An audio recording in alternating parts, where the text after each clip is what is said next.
What is going on, everybody? It is episode 923 of Pop Culture Crisis. My name is Brett, and I am here with my co-host. Introduce yourself, please. Hello, Crisis Actors. It's Mary, and today, of course, we have Phil joining us. Hello, everybody. My name is Phil Labonte. I'm the lead singer of the heavy metal band All That Remains. I'm an anti-communist and a counter-revolutionary, and I want to know, why do male models have stick legs? Oh, you meant male models? Yeah, I just assumed it's one of those... I was looking at jeans, and like they all like the jeans they're supposedly, you know, slim cut, not like tight jeans, not like skinny jeans, but slim cut, and they look baggy on these guys, and I'm like, if I put those on, my quads would explode in them. Like the jeans that I'm wearing are like my quads fill up the upper part of the jeans, and they're not.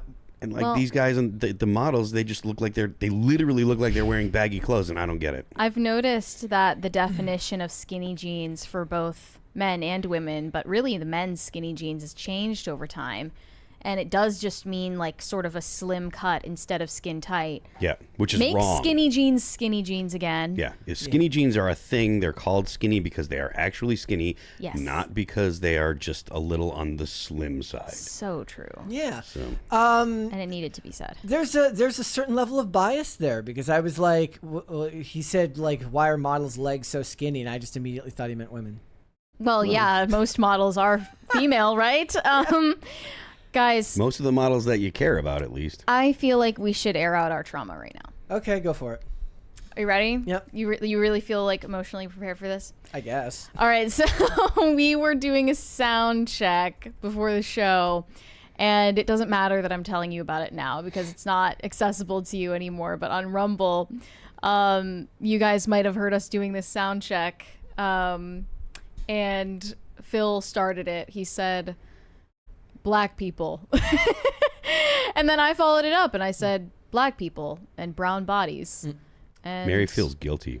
Now I just felt like sharing all of that with you guys because it was weighing on me. It's judgmental. On my conscience. That's why she's judging. She's judging herself, and, because there's underlying bad feelings. Really, yes. I do need to atone. I need to atone and resist. Is the trauma officially... I don't know if we'll ever really move on from that. Emotionally, it's like scarring, but... so Mary's essentially saying that she's like Ron Swanson. You can say anything to her and she'll just repeat it into the camera. Right, exactly. I was just testing to see how the people true who it are the was. best at I had this my suspicions. The people who are best, that's what they do. They read off cue cards, but instead of cue cards, just somebody else says something and you repeat it. I just, I copy Phil because Phil is cool. There you go. I want to be cool like him one day. So guys, hit the like button. He is a rock star, ladies and gentlemen.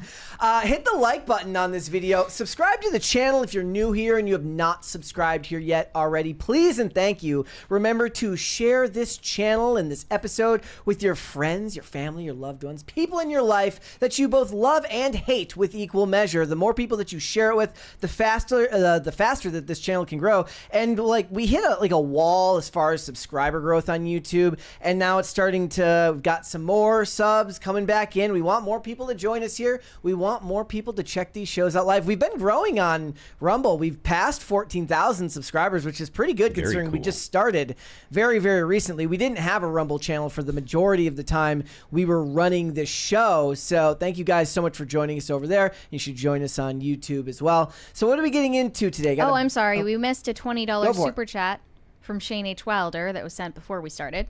Happy Thrashing Thursday, Brett, Mary, and Phil. The Dark Wolf finale was great. I also saw the trailer for the Tiny Saints show, a children's cartoon from the makers of Tiny Saints. Loved that Mama Mary was Employee of the Month. There you go. I have not seen anything about that. Yeah, the Dark Wolf finale was really, really good. I did get in early today. I recorded a review for that, as well as a new show on Amazon Prime called Hotel Costiera. I think that's how you pronounce it. It's Italian. The show takes takes place in Italy. Those will be coming out over the next couple of days. The Dark Wolf video that I did will be coming out tonight. The other one will be coming out tomorrow. I liked it a lot, and I think you guys should go check that show out. So again, let's get back to what we were talking about. What are we talking about today? We got a bunch of stuff to get into. Violet Affleck. If you don't know who that is, it is the daughter that makes Neither does she. It's the daughter that makes that whole Ben Affleck meme of him looking really, really sad. Very, very understandable. He's outside. Actually, what he's really doing is really enjoying that cigarette. Yes, like she is the reason that Ben Affleck has to stand outside and look dejected while enjoying his cigarette. She went to the UN to tell you guys about the terrifying ongoing pandemic for which we should all be masking up right now. So we are going to talk about that. We did a video on her. She did the same thing at like a city council meeting like a year ago. So we're going to discuss it. We're also going to talk about Pokemon, who has they have disavowed the DHS. They have disavowed ICE and the sizzle reel that ICE said, put out with the DHS basically, to the Pokemon we want thing. nothing to do with this. We don't want to be associated with you. And Theo Vaughn said the same thing as well. So we're going to get into that. We are also going to be introduced to a person that Mary has found named Gent Z. Yeah.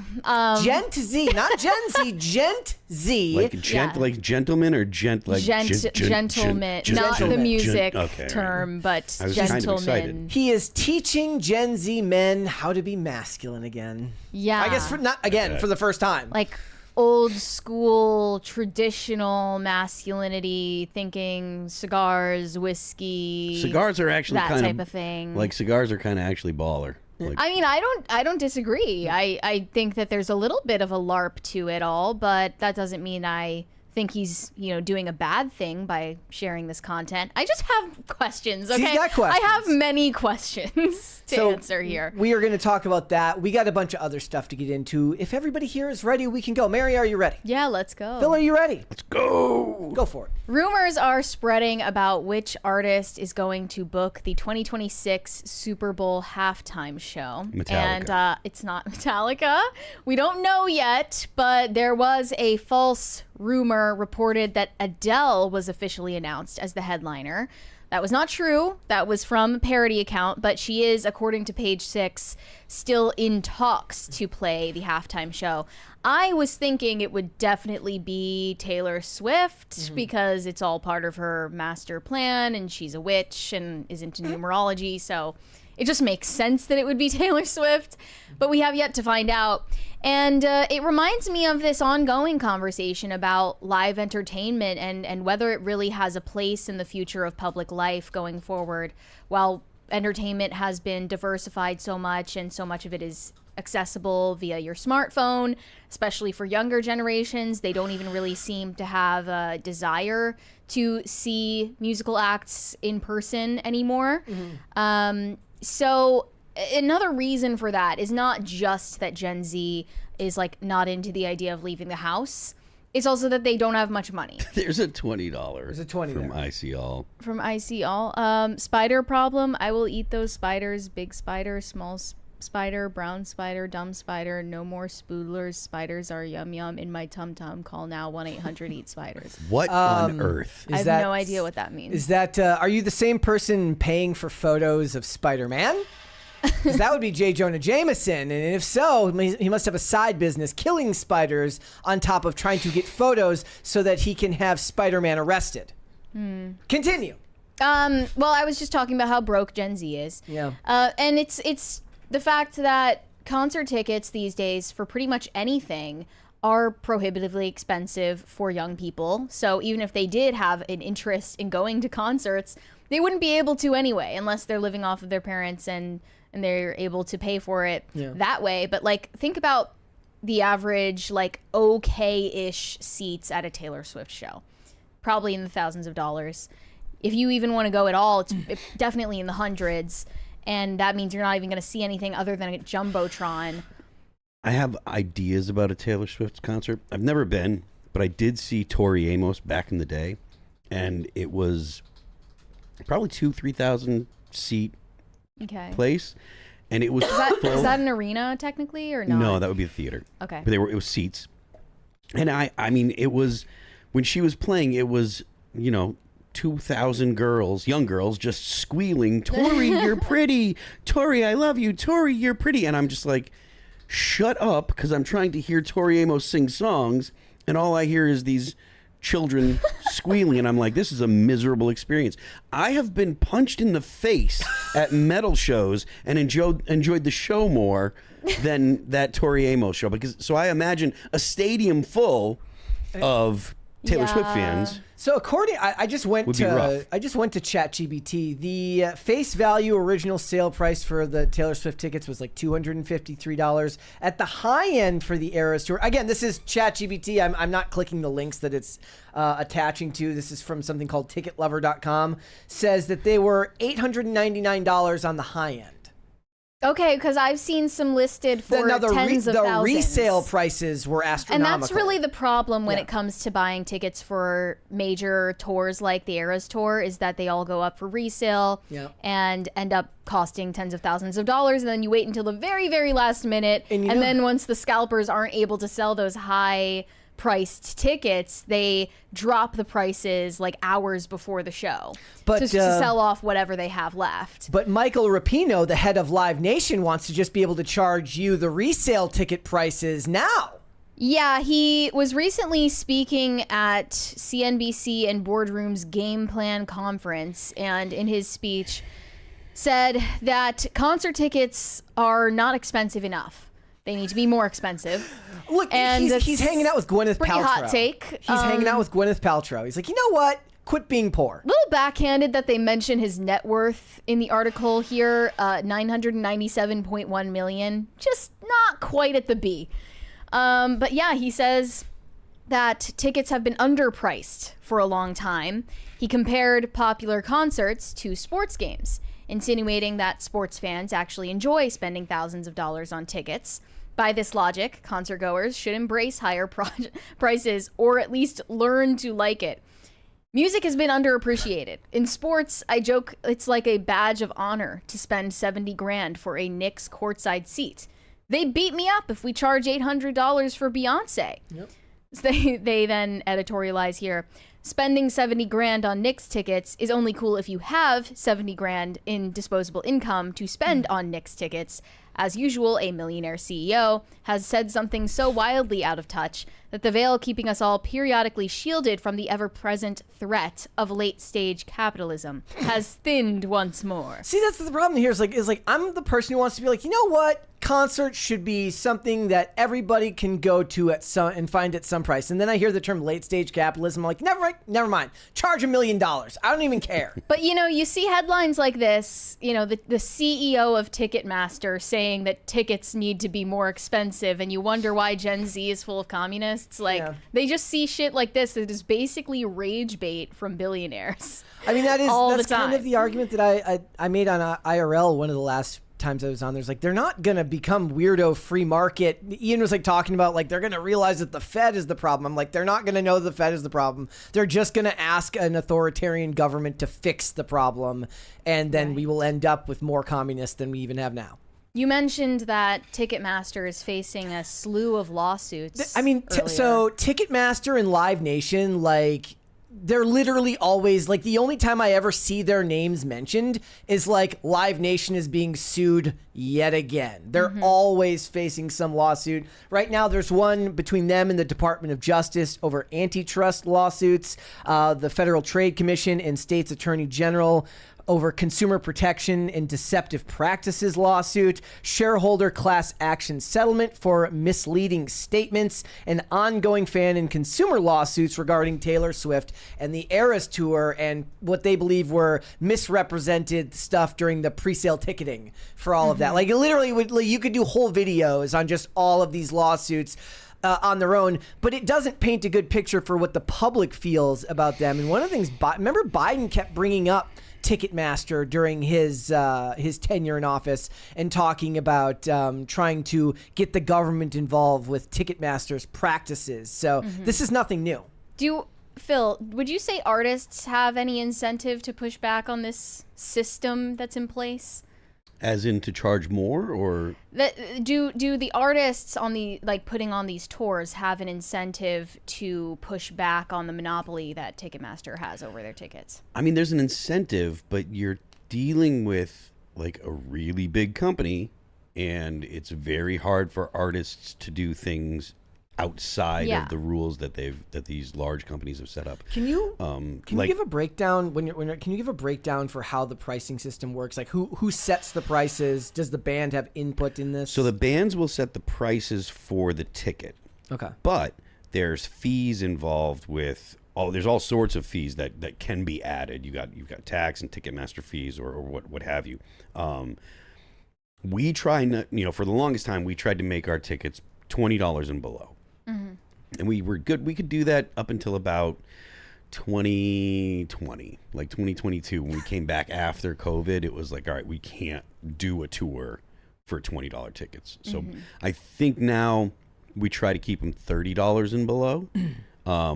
But this is before you put in any kind of fees or tax or anything like that. And the fees go strictly to Live Nation? Yeah, the bands don't touch the fee. Yeah. The fee is either, it's not necessarily Live Nation, it could be Ticketmaster or what have you. I think Live Nation owns Ticketmaster. So fair enough.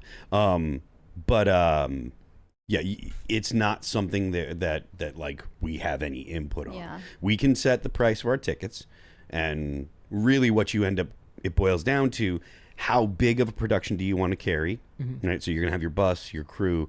Do you want to have lights of your own? Do you want to just use the lights that are in the venues? That means that you're very limited if you only use the lights that are in the venues. And the show does suffer for that. If you go out as a headliner and you have no lighting package and you don't have a lighting director with a plan for the show, people notice.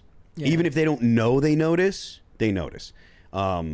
So it's really, it's kind of, it's like you really do want to put on the best show you can because you're competing with the internet. Mm-hmm. You're competing with Xbox, Netflix, whatever service people, have for entertainment. And you're competing with the entire internet. So you really do have to give people a good reason to come out. Mm-hmm. That tends to cost money. That tends to be, because you can play well and perform well, but if you're just standing there, people don't feel like they got a good show. Like they just don't. If you're just very like you have to interact with the crowd. You have to look people in the eye. You have to point at them. You have to make them feel like they're part of the show, or else they're not going to want to come back. And if you can do that without a big lighting production or smoke or what have you, great. But if you can do that and you have a big lighting production and you have smoke, people are going to feel like the show was better, whether they admit it or not.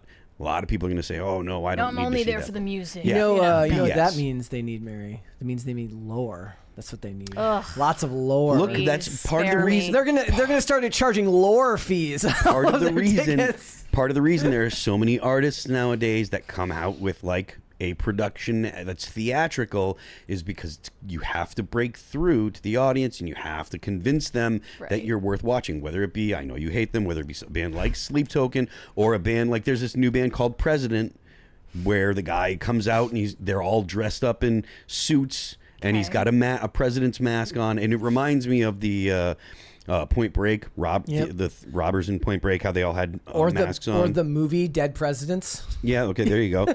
But yeah, like whether it be that or, almost everyone has some gimmick, something that they do to try and set them apart.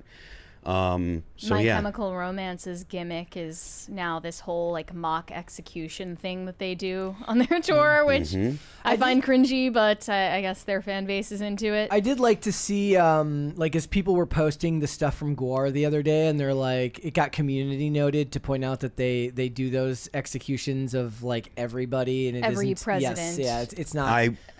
So I've known those guys for 20 years. The first big tour, the first really good tour that All That Remains ever did, Gwar took us out, and like it was the first time we ever did a tour where every night was either a packed show or it was sold out, right? Like great tour, amazing. They're the best dudes. They did their best to make sure that we had as much room on stage as we could. And when you've got as much production, because all that stuff is all their outfits and stuff, all the monsters and stuff, they're big and they take up a lot of room when they stage them off the show or off the side of the stage. They did their best to make sure we had as much stage room as we could. They were incredibly complimentary. They were just super good dudes. And so I have a soft spot in my heart for these guys. They were awesome guys. And to see people being like, "Oh, they're killing Donald Trump. It's such a bad thing." It's like, look, guys, they've done literally every single president. Yeah, people pointed it out. Like, they've done Paris Hilton. That? Well, I mean, that was over I think it's the past weekend or something like that. Well, when was your tour with them? We toured with them in 2005. Okay. And like they were doing George Bush. And they did it with Obama as well, I assume? That was the most common question after I was like, blah, blah, blah. They do everybody. Did they do it to Obama? Yes, they did it to Obama. Yeah. They did it to the Pope. They did it to Paris Hilton. They did it to Hillary. Did Hillary Clinton. They ripped Hillary Clinton's boobs off. No. They did. They've done every president and like a slew of pop culture people. Now, and then, like when they kill them, they chop the head off usually, and they have fake blood that they spurt all over the crowd. And their old singer, his name was Oderus Youngus was his name on stage. His actual name was Dave Brocky. He had a fake penis, and it looked like an alien, and he used to spray the crowd with fake blood from the fake penis and stuff. Okay. And Mary's like, sounds like fun. But the point is, people are saying, "Oh, this is, it's not a good time for this, etc." And it's like, no, this has been their thing literally since like the '80s. They got started as art school kids in the '80s. GWAR stands for God, What an Awful Racket, right? Like the name of the band is GWAR. It stands for God, What an Awful Racket. Like this is their whole entire shtick. So the idea that, oh, they're so bad and they're doing this and it's going to make people violent. No, that is not the case at all. This has been the norm for this band forever. Anyone that goes to see GWAR is not going to be like, oh, I saw them and now I want to be violent because of the current thing. Well, I asked about the artist incentives because I remembered that just a couple of weeks ago when Ariana Grande announced her tour dates for 2026, her fans were freaking out because obviously they get in these digital waiting lines before the tickets are available, and I just find it ridiculous. Was there the one about the lady who got she bought fake tickets and everybody was trying to tell her she got fake tickets and she wasn't listening? A lot of them are getting scammed. The idea of sitting in a digital waiting line for tickets, just like, I can't imagine anyone with a job doing that. Yeah. Anyone with a job who could actually afford the tickets. But Ariana Grande took measures to prevent scalpers from raising the prices. How do they do that? She put out a statement on Instagram saying, "I've been on set, but I wanted to let you know what's been happening with the secondary ticket resellers has been brought to my attention. And of course, I am incredibly bothered by it. I've been on the phone every second of my free time fighting for a solution. I hear you, and hopefully we will be able to get more of these tickets into your hands instead of theirs. It's not right. I just wanted you to know that my team and I see it, and I care very much, and we will do and are doing everything we can. Thank you for your patience and understanding." So it says Ariana Grande and Ticketmaster have implemented strict measures to prevent unauthorized resale of her tickets, including a limit of 6 tickets per person and a ban on reselling through unauthorized sites. She's publicly expressed her dismay over scalpers inflating prices. So here are the restrictions. Ticketmaster has explicitly stated that tickets for the tour must not be purchased with the intention of reselling them, and any tickets bought, resold, or offered for resale in breach of these conditions may be canceled. Fans who can no longer use their tickets are only permitted to resell them through authorized resale sites, specifically advised to check the event page on Live Nation. I wonder what if Live Nation happens to have a stake in any of those authorized resale sites. Even Ticketmaster's like performative measures to prevent ticket price inflation benefits them. Yep. So she seems to be one of the only artists actually taking action to try to make her tickets affordable. Yep. But if you want to take the advice of the CEO of Live Nation, he just thinks we should all stop being poor. Well, I wonder if these artists benefit from the prices getting inflated on resellers. I mean, I imagine, well, it seems like what Phil was saying is that they set their prices, but then the inflation through the resellers, that doesn't benefit them at all. Like the scalpers don't even... It might benefit Live Nation if they have stake in some of these companies, but I don't see that benefiting the artists. Interesting. All right, let's move on. Okay, I think we've established at this point that Gen Z can just not win. They can't do anything right. It doesn't matter what they do or don't do. They're going to get bullied for it online. And most recently, I learned that Gen Z eats dinner at the wrong time, according to older generations. They're eating dinner too early in the day, and guess what? It's because they're losers. It's literally what the article said. Yeah. It's because they're losers. So this is actually backed up with data from OpenTable, where you make reservations online. They have noted a rise in 6 p.m. reservations that are up 11% in London and 6% across the UK. And they believe that this is a marker of customer values changing over time. Basically, as one interviewed analyst pointed out, eating out is becoming a way to socialize without compromising other goals. In other words, Gen Z is eating dinner earlier than the rest of adults because they're obsessed with self-optimization. They're obsessed with going to bed early and having enough energy for their morning workout and maintaining a healthy lifestyle. Smart stuff. There's a 20 here from Not That John Stewart. He says, I've seen people waiting in digital line to buy tickets, but in my case, it was season tickets for college football. Makes sense. Still, I could never. Okay, so the self-optimization thing is like, I get it, because I'm always kind of like, if I have a bad day, my brain does kind of obsessively go to like, was it like the time I got up? Did I not get enough sleep? Is it something that I ate? Is it like, I'm always trying to like figure out what it is. And it's not like my routine changes very much. I live pretty much the same life every day, but I'm always kind of trying to be acutely aware of like what might be causing that. You know, it doesn't stop the fact that sometimes you just have a bad day. Like last night on IRL, I was having a rough one, and I was like, is it because I ate something different before I did IRL? Because like I say, like if you eat a lot of bread before you go do something where you have to talk a lot, carbs can like give you brain fog and something like that. And I felt like I was having one of those nights last night. But sometimes it's not that. Sometimes it's just whatever you're talking about, right? Sometimes it just might not hit the same. Whatever, fine. But I feel like the internet has created that aspect of Gen Z where they are obsessed with self-optimization. Thank you. Thank you. Phil's even bopping a little bit today. I don't hate this one. Good. I listened to his new album. I listened to Swag too the whole way through. It's kind of meh. It's mid. It seems like he bought one of those. I'm sure this is not true, but it sounds like he bought one of those like prepackaged beats.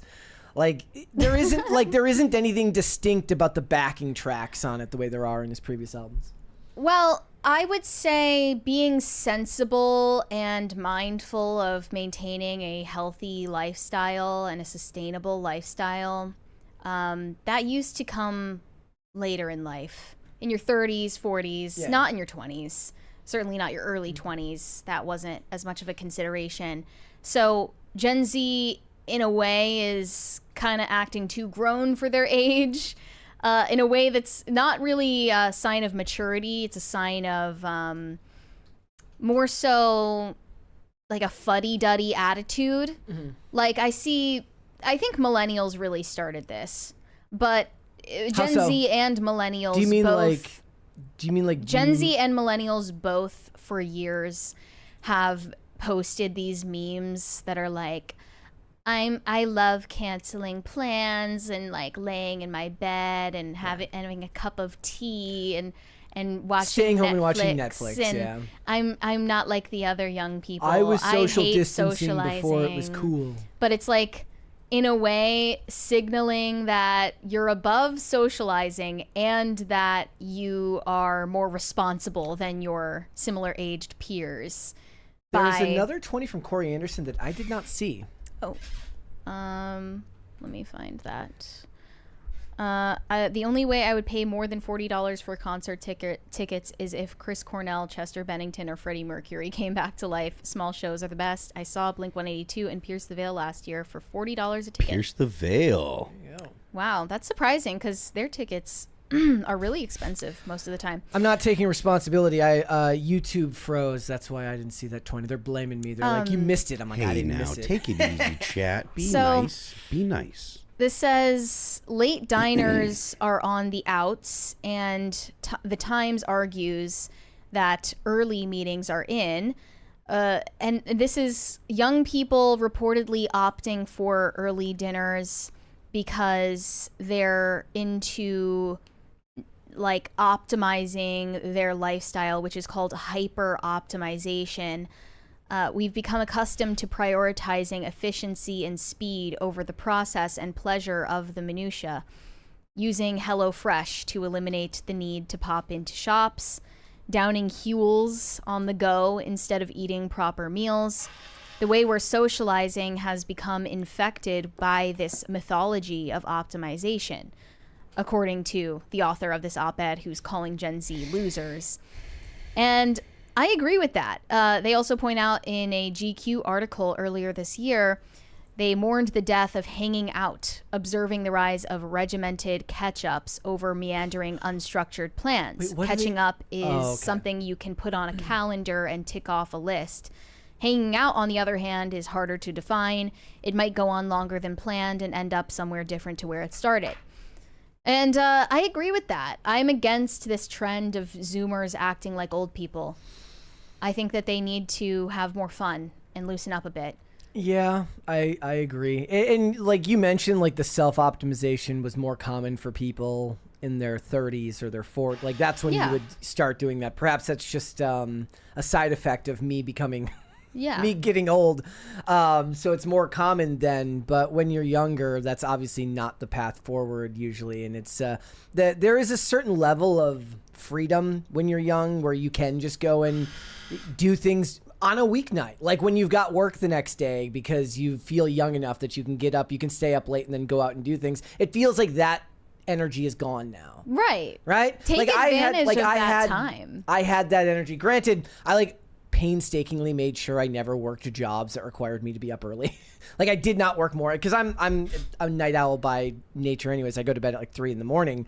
But if I had to get up, you don't get your shift off the day after New Year's, then you have to slink into work hungover. You did it because that's what you did. You went out and you had fun the night before, and then you dragged your ass into work the next day. It feels like less of that is common now. Right. Because, you have to measure up to all of these influencers that are making lifestyle content and fitness content, and you can never be optimized enough. Self-improvement is the religion of the youth. And while I don't condemn the idea of self-improvement in and of itself, I don't think that should be the pinnacle of your existence. I don't think that should be your philosophy of life. What percentage of Gen Z do you think actually engage in this kind of behavior? Because if it's a small percentage, I think that's fairly normal that there will be a small percentage of whatever group of people that look to, excel and better themselves and stuff. Mm-hmm. If it were something that were actually ubiquitous, that were the majority, then I might agree with you guys. But if it's just that we're kind of focusing on this group of Gen Z people, and maybe there are more Gen Z that do it than millennials, then that's fine. But if we're only focusing on a small percentage, I think it's fine that they do that. I think it's actually pretty normal. Well, it says 50% of young adults are likely to it says young adults are 50% as likely to socialize in a pub or club than millennials. So they're saying that 50% less Gen Z are likely to go out to a nightclub or go out to a bar with their friends as opposed to their millennial counterparts. 74% of these young adults report missing a night out to be fresh for a workout the next day. And that seems like self-improvement taken too far, in my opinion. You know what it is? Part of self-improvement, or I guess more so improving your life, is maintaining a healthy social life. Yeah. I feel like this started when Americans stopped drinking soda and started drinking water. It all just snowballed from there. I really dislike American dining culture in general. It's too rushed. It's too regimented. You have a waiter coming back to bother you every 5 minutes, asking if everything is okay. How are we liking our food? And they want to get you in and out of the door as quickly as possible. That's why they seat you by somebody else. It's obnoxious. Even though there's other seats open. And then they mention here in Spain, there is a term called sobremesa, referring to the joy of drawn out dining, the time that you spend after your meal just chatting with the rest of the people at your table. Yeah. Because the point of going out to dinner is not the food. It shouldn't be just there for the food. It's about socializing. And that's what I think has been lost on these young people. Olivia calls me out in the chat. She says, Brett, you literally only want to go out once a month with people. Like, that's a high number for me, but that's... Is that your quota? That's my quota. She's like, we need to make time to go out with friends like once a month. I'm like, is that like a hard number or like, is that like a soft number? They work, like those are like a little high for me, but that's just me. And I've always been that way, but more so now as I'm older. But when I was younger, it's not like I was out skating, 5 days a week, 6 days a week. Then we'd go eat afterwards. But that's not the same thing as like making plans to go do other things. Skating was a very like specific activity that we kind of all coalesced around. And that's, I don't get the whole socializing beyond that. I'm still figuring it out. Replies. Seeing Gen Z get bullied the way millennials did warms my heart. It really does. I feel like the millennial bullying didn't, but the millennial bullying didn't start till way later. No, and but it started in the internet. It's different because millennials are the first generation to get actively bullied by the younger generation online. Yeah. Another reply said, the author is whining that kids these days aren't staying up late, getting drunk and eating dinner at 10 or 11 p.m. Thinks that people who eat early are too obsessed with optimizing their lives and cannot fathom why people may not want to get shit-faced. I don't think that's what they're referring to, though. They're just referring to relaxing your self-discipline momentarily for a higher good, which is connection with other human beings. Yeah. And not prioritizing your self-improvement goals over friendships. Yeah. And Gen Z doesn't seem to understand that. That's another thing I've complained about in regard to Gen Z, is that they're just so self-involved and they don't find other people interesting. Yeah. And that makes you less interesting. So they're kind of right. And maybe they need somebody in this, I guess, in like the self-optimization community to point out to them that part of being optimized is having like a full social life as well. Yeah, like especially when you're young. This Brian Johnson guy. The guy who's going to live forever. He says, oh yeah, I still go out to dinner with friends. I just make sure I go home and get into bed by 8 p.m. And when I'm out at dinner, I only eat steamed broccoli and I don't drink. No one wants to live like that. Yeah. No one wants to prolong their life at the cost of actually enjoying their life. Leon 510 in the chat says they're still on drugs though. They're just on prescribed drugs. That's true 100%. And it is also true that, certain drugs, whether it's benzos, they will zap your desire to go. Maybe that's just me.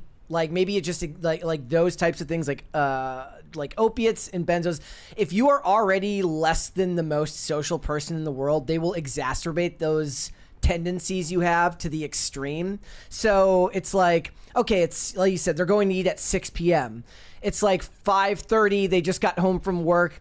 They're still kind of feeling it, depending on whether they take their drugs, in acute situations, meaning not just once a day, but they take it when they have like a panic attack or something like that. Suddenly, the idea to just get up and go to a restaurant, like, oh, I got to get in my car. I mean, oh, it's downtown. I got to, like, literally, this is something that used to happen to me. I'm like, I don't want to go find parking. Like, I would just not go do things because, like, I don't want to deal with the hassle of it. And part of that is because people are, artificially changing their body chemistry through drugs all the time these days. And it's far more common. And the drugs that kids used to do, like, the marijuanas and such, that was something that people used together. And it was part of the social strata at that time. Like, that was something you all did as a group. Now It's become solipsistic. Now it's a solitary endeavor. Yeah. Yeah. It's unfortunate. Don't do drugs, kids. This is not an advertisement in any way, shape, or form. I see a lot of takes about this type of thing from Inez Stepman on X. You guys should follow her. She's great. Whenever stuff like this comes up, she says, like, young people need to stop acting like losers. And I'm 100% behind her in that take. There you go. So maybe I agree with the bullying. I mean, like, it happened to the millennials, but it didn't happen until, like, the iPhone 5, and then people started reading their BuzzFeed articles online, and then the millennials became the butt of the joke. Before that, nobody had time to be the butt of the joke because everybody was suffering from the economic downturn. So true. All right, what would you guys like to see? Cringe or cute of the day? Cringe first? please. Okay, Make it go away. Make it go away. How bad is today's? Oh, exposing It's a performative male. Pretty bad. Oh, Lord. Okay, here we go. You're actually here because you were identified as a performative male. We have some quotes from your ex-girlfriend. Is that okay? Which ex-girlfriend? You sent an unsolicited pic to Jackie. She said, gross. And your response was, I'm actually struggling with body dysmorphia, so it is pretty brave of me to send this. I hope you understand how important sensitivity to these things are. Bro, that's like a level 10 Uno reverse. Period. I had posted the same picture on subreddit, and I'd gotten positive responses. I just wanted to see if, you know, the person that I was pursuing at the time also felt the same. But we are actually here The tote bag. I love the completely straight face in which he's like, well, I actually posted it on the subreddit and it got fantastic responses from other people. Oh, boy. He's standing on business. He is definitely standing on business. Really? I have 2 cute of the days for Good. Phil today. I have a feeling he will appreciate. This one's from Alex Making Beds. Snapshot, everybody needs to stretch. Woof, 2. It's a puppy. Oh, It's a adorable. puppy. And we've got one more here, another puppy. This one was just sent today. From Isaac, says, churro on Easter. Don't worry, the egg was pretty cracked. No animals were hurt during the filming of this. Adorable. That is a very cute, this is Love a very the dogs. cute puppy. Love the name. puppy dogs. Love it. Churro is a cute name. All right, let's move on. Hide your kids, hide your wife, because this Hollywood Nepo baby is hunting people down for not wearing masks in 2025. Oh, here we go. We're talking about 19-year-old Violet Affleck, daughter of Ben Affleck and Jennifer Garner. I don't know who invited this girl to speak at the United Nations, but she showed up, masked up with her N95 in the year of our Lord 2025 to advocate for permanent mask mandates. She also told them that she has long COVID. If you care about masks, there are so many more masks available that are so much more effective. This is all just performative BS. Wear a gas mask. You can get a surplus one for like $50 from a military surplus place. But it's performative. Yes, it is. We know that. Let's watch this video here.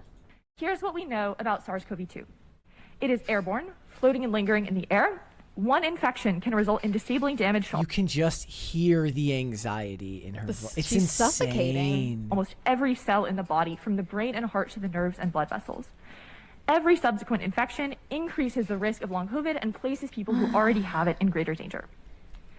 Here's what we don't know, is what it does to reinfect children over and over and over again with no end point in sight from the day they are born. That's a dude, right? We are about to find out. As Dr. take that as Akiko a Iwasaki yes. says, at this point, the whole population is the control group. And after only 5 years, long COVID has surpassed asthma as the most common chronic illness in children. 5 years. I am terrified for the children who do not or soon will not know a world without debilitating pain and exhaustion, who cannot trust their bodies to play, explore, and imagine, and who will not know the potential of their own minds unfettered by the cognitive damage from a COVID-19 infection. And I am furious on their behalf. It is neglect of the highest order to look children in the eyes and say, we knew how to protect you, and we didn't do it. We have access to a technology to prevent airborne disease, something that millions of our ancestors and millions of people around the world today would kill for, and we refuse to use it.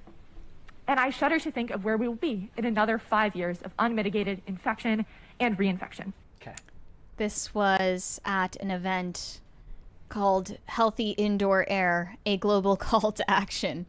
She was invited, I believe through her school, she goes to Yale, and introduced as a youth advocate, a voice of Gen Z, a climate champion, and a clean indoor air advocate.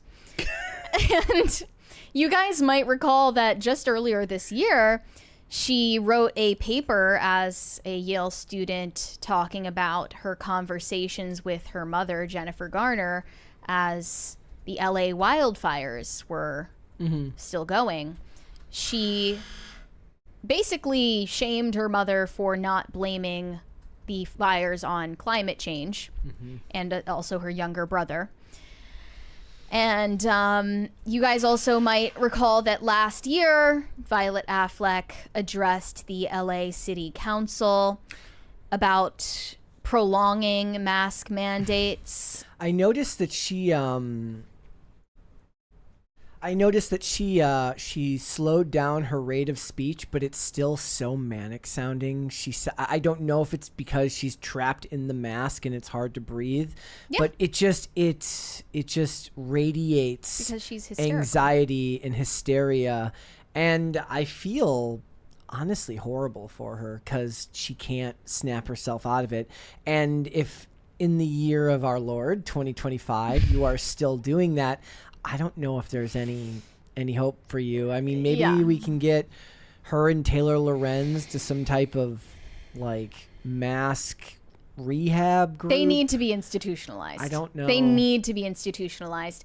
And I have pointed out before, this is diagnosable hysteria. There used to be a concept in pre-modern psychology of female hysteria. And I actually looked into what the diagnostic criteria were. So we have excessive emotionality, displays of intense emotion, crying, laughing, irritability, deemed inappropriate or excessive, nervousness or anxiety, hysterical fits, also known as hysterical attacks or paroxysms, behaviors seen as socially inappropriate. There are also some physical symptoms, unexplained physical ailments, sounds like long COVID, headaches, fatigue, shortness of breath, pain without a clear medical cause. There are motor disturbances, temporary loss of movement, tremors, spasms, often attributed to emotional causes, sensory disturbances like numbness, blindness, loss of speech. That could benefit her and the rest of us. There's also one that stood out to me here called globus hystericus, a sensation of having a lump in one's throat, historically tied to hysteria. Or also symptoms related to sexual dysfunction, a lack of or perceived hypersexuality were considered signs of hysteria. And these symptoms were almost exclusively attributed to women based on the assumption that female physiology made them prone to emotional instability. Look, you're acting like your mother. You need to calm down. And lastly, social deviance. Women who deviated from their expected roles by being overly assertive, refusing marriage, or expressing dissatisfaction were often labeled hysterical. And it's been a while since hysteria has been listed in the DSM around the mid-20th century, but I don't think that should have happened. I think that was a mistake. And if this girl were alive in the Victorian era, she would be bedridden with some obscure nervous disease. If she lived in the Tudor era, she would be one of the aristocrats who fell under the delusion that they were made of glass. She needs to be locked away for a very long time, not being invited as some sort of authority to address the United Nations. Well, do you think anybody at the UN thought of asking her to calm down? I don't think she should have been invited in the first place.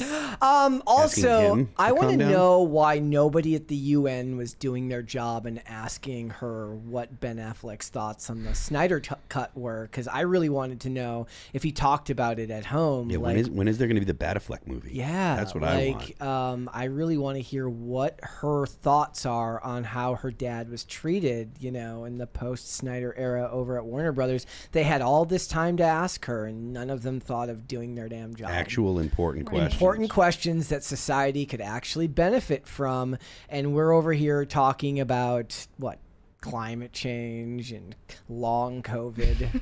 There's better things to talk about. Like, neither of those things are really real. Like, climate change is not an actual problem. If it was, we would know about it because they've been talking about it for 30 years, and they've been saying in 15 years the polar ice caps are going to be gone and the seas are going to rise and blah, blah, blah.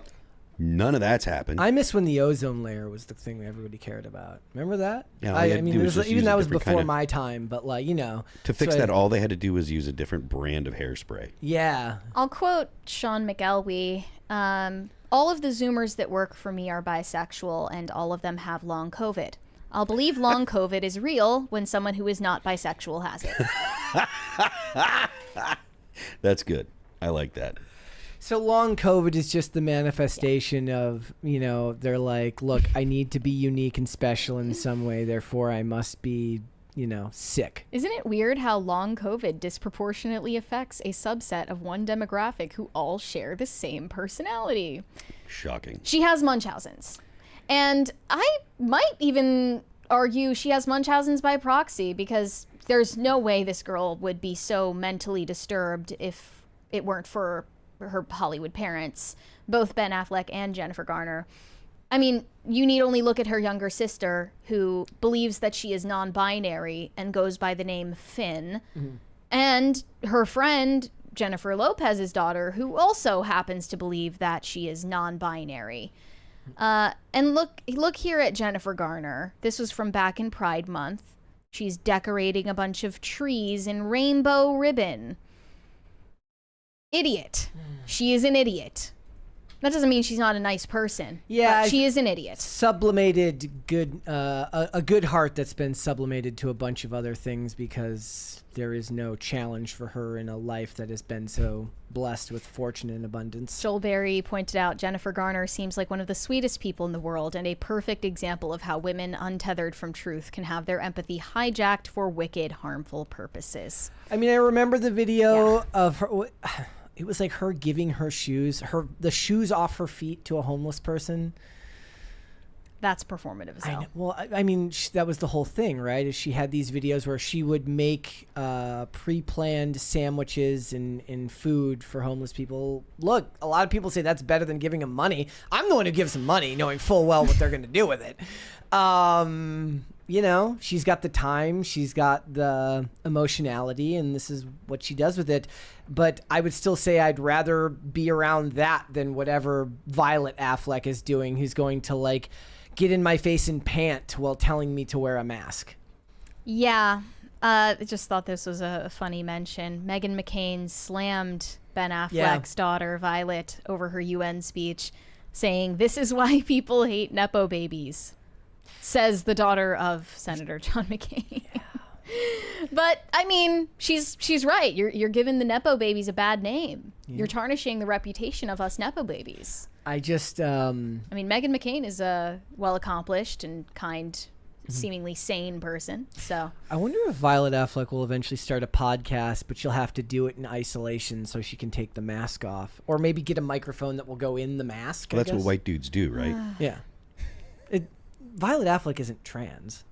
Her younger sister. Oh, okay. So I was thinking of her younger sister, Finn, believes that she is non-binary. But again, neither of these Affleck children would be so disturbed mentally if it weren't for the influence of their parents.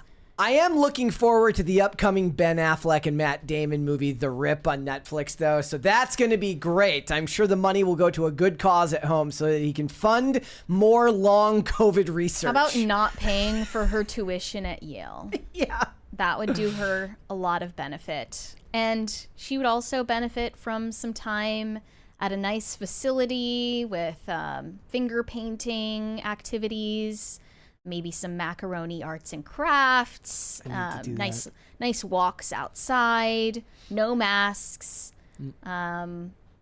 Yeah, I think she could also benefit from a lobotomy. Maybe we need to reconsider that. Maybe we need to reconsider our condemnation of lobotomies as a society. I do think that what happened with COVID and the immense amount of media propaganda that was pushed on everyone did a number on a lot of people. So if you want to look for the potential victims of what Google did with all of their censorship of information during COVID, which is still going on because Alex Jones tried to reinstate his channel and start a new channel, and they're like, nah, not on our watch. Look no further than the likes of the Violet Afflecks of the world, who have let it burrow into their brain and turn them into something unrecognizable, I am sure, from what her parents knew her of before when she was younger. It's sad because it's true that a lot of people became permanently brain damaged from lockdowns. It just usually we're referring to boomers, not people her age. Do you think it's brain damage? Or do you think that it's? I mean, I suppose brain damage might be a colloquially used term, but I'm wondering if it's they liked the drama that came along with it. We're living in history. Yeah, yeah. And without that, their life is exceedingly boring. Especially someone that... Well, it's just anyone who's more prone to... Histrionics, hypochondriacs. It did it to the hypochondriacs. They just needed something to kick it off. Yeah. And especially for Violet, for whom lockdowns began when she had no fully formed prefrontal cortex, looks like it's done permanent damage. Yeah, I don't think that you can... and then the thing is, you were then gaslit into being told, when they shut the schools down, they're like, this is going to be fine. Kids can miss socialization. They're for like, 2 in fact, years. it's better. They're like, but the same people would tell you that homeschooling your kid is going to damage them. They're like, if you homeschool your kid, he's going to be weird. But if you just take your child out of his socialized environment for 2 years, that's completely fine. Ironically, that's kind of what convinced a lot of parents to take up homeschooling, because they finally saw what was being taught to their children once they were on Zoom calls. Teachers should have to wear body cameras. If cops have to wear body cameras, teachers should have to wear body cameras. They should at least have cameras in the room. I agree. Like every school room should have cameras, absolutely. Mm-hmm. And parents, it should be just on a website, and parents can log in and look at their kid anytime they want. Live stream all day. Should have, and that the cost of that would be, because it's government, it would probably be 100 times what it needs to be, but it could be done for a few $1,000s. The technology. Yeah, a few $1,000s per school. And the parents should be able to send in super chats for things to talk about in class. Yes. Okay. Well, speaking of super chats, Shane H. Wilder said, "Mary just Ron Burgundy'd the mic check." I don't know the reference. Also, it's fair to point out. Oh, I want to let Shane know. Tim got his cards last night. Nice. I made sure. I was like, as soon as Tim walked into the room, I go, oh, and I literally jumped up and reached into my bag, and he probably was thinking you're about to go postal. It's like those memes. It's like, let me show you. It's like the memes on Instagram. It's like, here's how you give your ID to a cop, and it's like he reaches to his side like he's pulling out something out of a holster to give the cop his license. From Not That Jon Stewart. Oh wow, they did in fact nuke Alex Jones live. You can't even type the URL in. Yep. Mm-hmm. Well, I'm assuming there was a ruse all along. I was very excited because I saw that there was a YouTuber that I used to really like named Sinatra Says, who I think he stopped doing political content because his channel kept getting either banned or demonetized or whatever it was. And I didn't follow him on X because I hadn't had an X in back when I thought when I watched his channel, and he was showing up on my For You page saying that his channel is back and he's gonna start making content again. I was like, yes. Nice. Brian Bledsoe said Sharecast and Q&A for next Wednesday. Yeah, okay, so I'm still considering this idea. I might see if Alex wants to come in and maybe manage, get the questions beforehand. I guess I would have to submit the question or submit the request for questions like on my X page. X, Instagram, Discord, community post. Yeah, and see if you guys want to do that. It felt a bit self-indulgent, but I was just trying to find a way to get the show going next week for Wednesday with no secondary hosts. So if you guys think that's a good idea, perhaps I will consider that further. I'll talk to Alex tonight, see if we can get some questions out on the PCC X account, the PCC Instagram, and then I will put it out on my X account as well, and then maybe I can forward her the list and she can read through them as we're live. Greg Duvier said, Phil, the song Blood and Stone is an amazing song to work out to. When I was on my last rep, the line, I've got one last breath inside me, inspired me to do an extra rep, and I got it. Get it. Nice. That's good to hear, man. Training to fail with Phil Labonte. Exactly. Train to failure. Shane H. Wilder said, the Tiny Saints show trailer dropped at midnight. It looks cute, actual wholesome children's content. If I was married with kids, I'd show it to them. I have not seen it. Sounds like a good idea, though. I am going to once again say that it's been kind of a good time for me television wise. It's very hard to complain when I keep having shows that I find that turn out to be good. So everybody always wants to complain about how bad everything is in entertainment. But if you're like me and you don't really care about prestige TV, and you just want to watch boomer television, they're still making the boomer stuff. It just took about 5 years for them to get over like the unrealistically overly woke stuff. And you guys know I don't use that word lightly. Yeah. So Grolgar said, Phil, I don't see Metallica doing a Super Bowl. The libs are probably salty over Napster. The last 5 Super Bowls have been as follows: Kendrick Lamar, Usher with Alicia Keys. Well, it's because Jay-Z runs it, right? Yes, yeah he does. So Rihanna, Jay-Z thinks is good. Rihanna, Dr. Dre, Snoop, and Eminem in The Weeknd. Like, it's just not gonna be. Does that mean no Taylor Swift? I don't know. What is Jay-Z? I don't know if Jay-Z's still running the show down there, but as long as Jay-Z's running it, there won't be anything that is anything white people like. I mean, basically. Here's I mean, not because white people like rap and stuff. It's just it's gonna all not as gonna much be, as they used to. Maybe not, but it's not gonna be anything that culturally comes from from white people, I guess. If the white people aren't listening to rap these days, what are they listening to? Country. They are. Which country is kind of rap nowadays? Yeah, too. like it's mixing Morgan Wallen. genres, true, but they are. Rap is not pop anymore. Rap was pop in the 2010s. But they did the Super Bowl with Eminem, and all the millennials just got up out of their walkers and were like, "Let's go." Millennials got up out of their walkers like, I'm a Gen Xer here, and he's like. You're in good health. I'm in very good health for, Shane H. Wilder. For a 50-year-old. No one wants to pay thousands of dollars for sporting events or concerts. Heck, No. 2 years ago, I saw Hailstorm, Ace Frehley, and Alice Cooper for $100. I mean, but here's the thing: they do want to pay it for sporting events. You're wrong. They absolutely will. I think that's the blinders of not knowing what normies like. Well, normies will still pay. There's a reason why the artist mentioned, or why that guy mentioned Knicks tickets, right? Which is will and want to are different. What do you mean? Well, nobody wants to pay a lot for anything. Willing to do so is different. His argument was that they literally get a thrill out of paying exorbitant amounts for sports tickets. The difference, I think, is it's a status symbol to be front row at a Knicks game, just like it's a status symbol to have good seats at Taylor Swift, but the lighting is better at a Knicks game to have your photo taken. So yeah, I mean, look, at a concert like a Taylor Swift concert, you don't want to be right up front, because those are not actually the best seats, because the way the mix is, they're going to try and make it sound good for everybody, but the way that the PA is flown and the way the speakers are, you're not going to get the best audio. Your best Where is bet the best seat? With the size of the stages that she uses and the fact that they go so far into the center, probably on the first level up, just a little bit above the rest of the crowd, so because you've got the ability to see over the people in front of you, and you're also off to the side a little bit, but they do come to the side of the stage and stuff. You should go to a Taylor Swift concert. I would. Thank you, guys. Thank you, guys.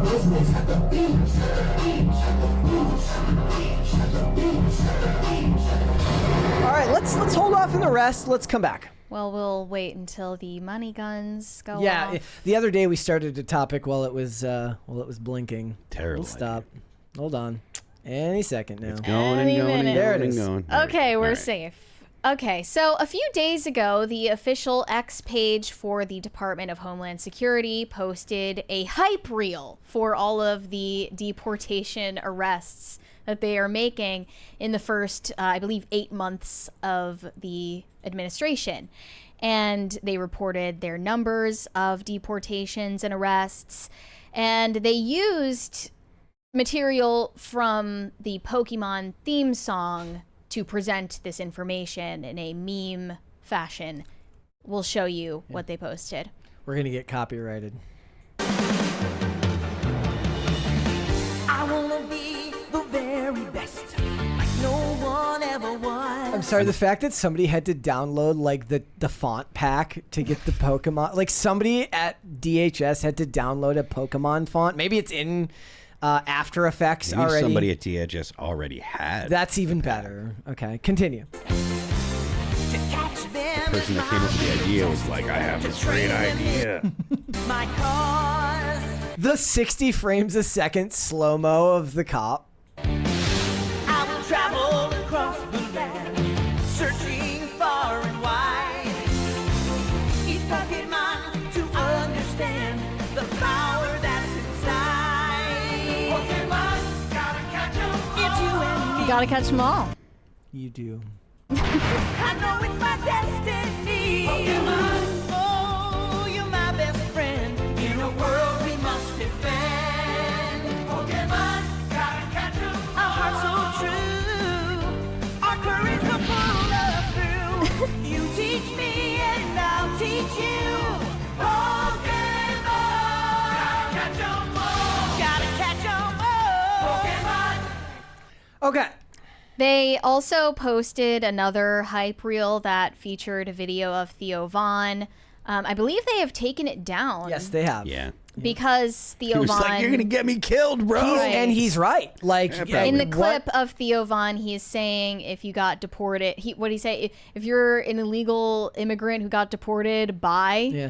That was Somebody the only well, thing that he said in the clip, and they used it to start off the montage. Yeah. And the Customs and Border Patrol account replied here with a GIF of Pikachu. Do you have that? Yes.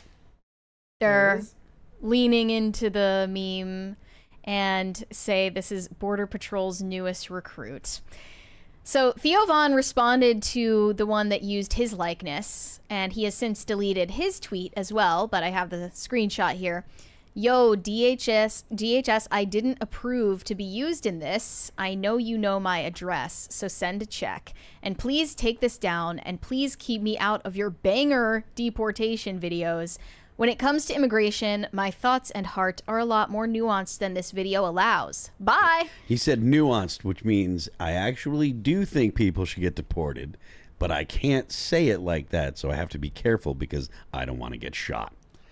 I mean, Theo Von is definitely more of the sensitive type. I don't think that he's the type who would watch a hype reel of ICE arrests and feel emboldened by it because he's like more of an emotional guy, like an empath. I hate to use that word. I watch these videos and I do think that they're I asked Phil about this last night. I said, who is this for? I said, it feels counterproductive to me to put these videos out. Phil said it's red meat for the base. And I'm just like, look, you're having shootings in your facilities now and this isn't helping. Do your job. You know, deport who you need to deport, make it happen. But doing this stuff isn't helping your agents. It's not getting their job any better. If anything, it's making their jobs more difficult. This is purely for political reasons because it's not helping the ones who are out there actually bringing in illegal immigrants. It's only going to make their jobs harder because people who disagree with them already are going to see this. And the argument that Ian made last night, what he said, he's like, look, there are people who may be on the fence about these things, who live next to somebody who's an illegal immigrant, and they don't see them as a number or as data that worsens American culture. They see them as a human being, and then they see something like this, and they're going to feel like you're dehumanizing them. I'm not saying that the deportations are wrong. I'm saying that it's detrimental to their approach when you're putting your agents in danger by emboldening people who probably disagree with you by looking like you're mocking them. Well, we knew that 2025 would be critical time for mass deportations to begin, because obviously once you hit 2026, all anyone is going to be thinking about is midterm elections, and you're going to want to avoid as much bad press around the deportations as possible.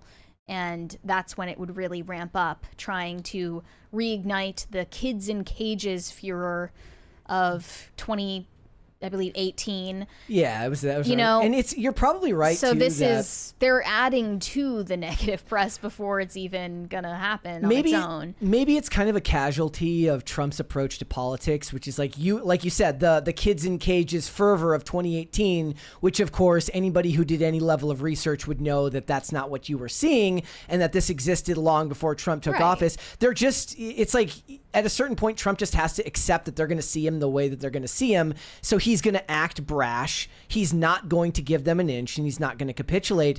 But I just don't know if every branch of government can act with that same type of political action that Trump can. And I think being a little bit more, I see people in the chat saying that the midterms are coming and that this is done to bolster the base for the midterms.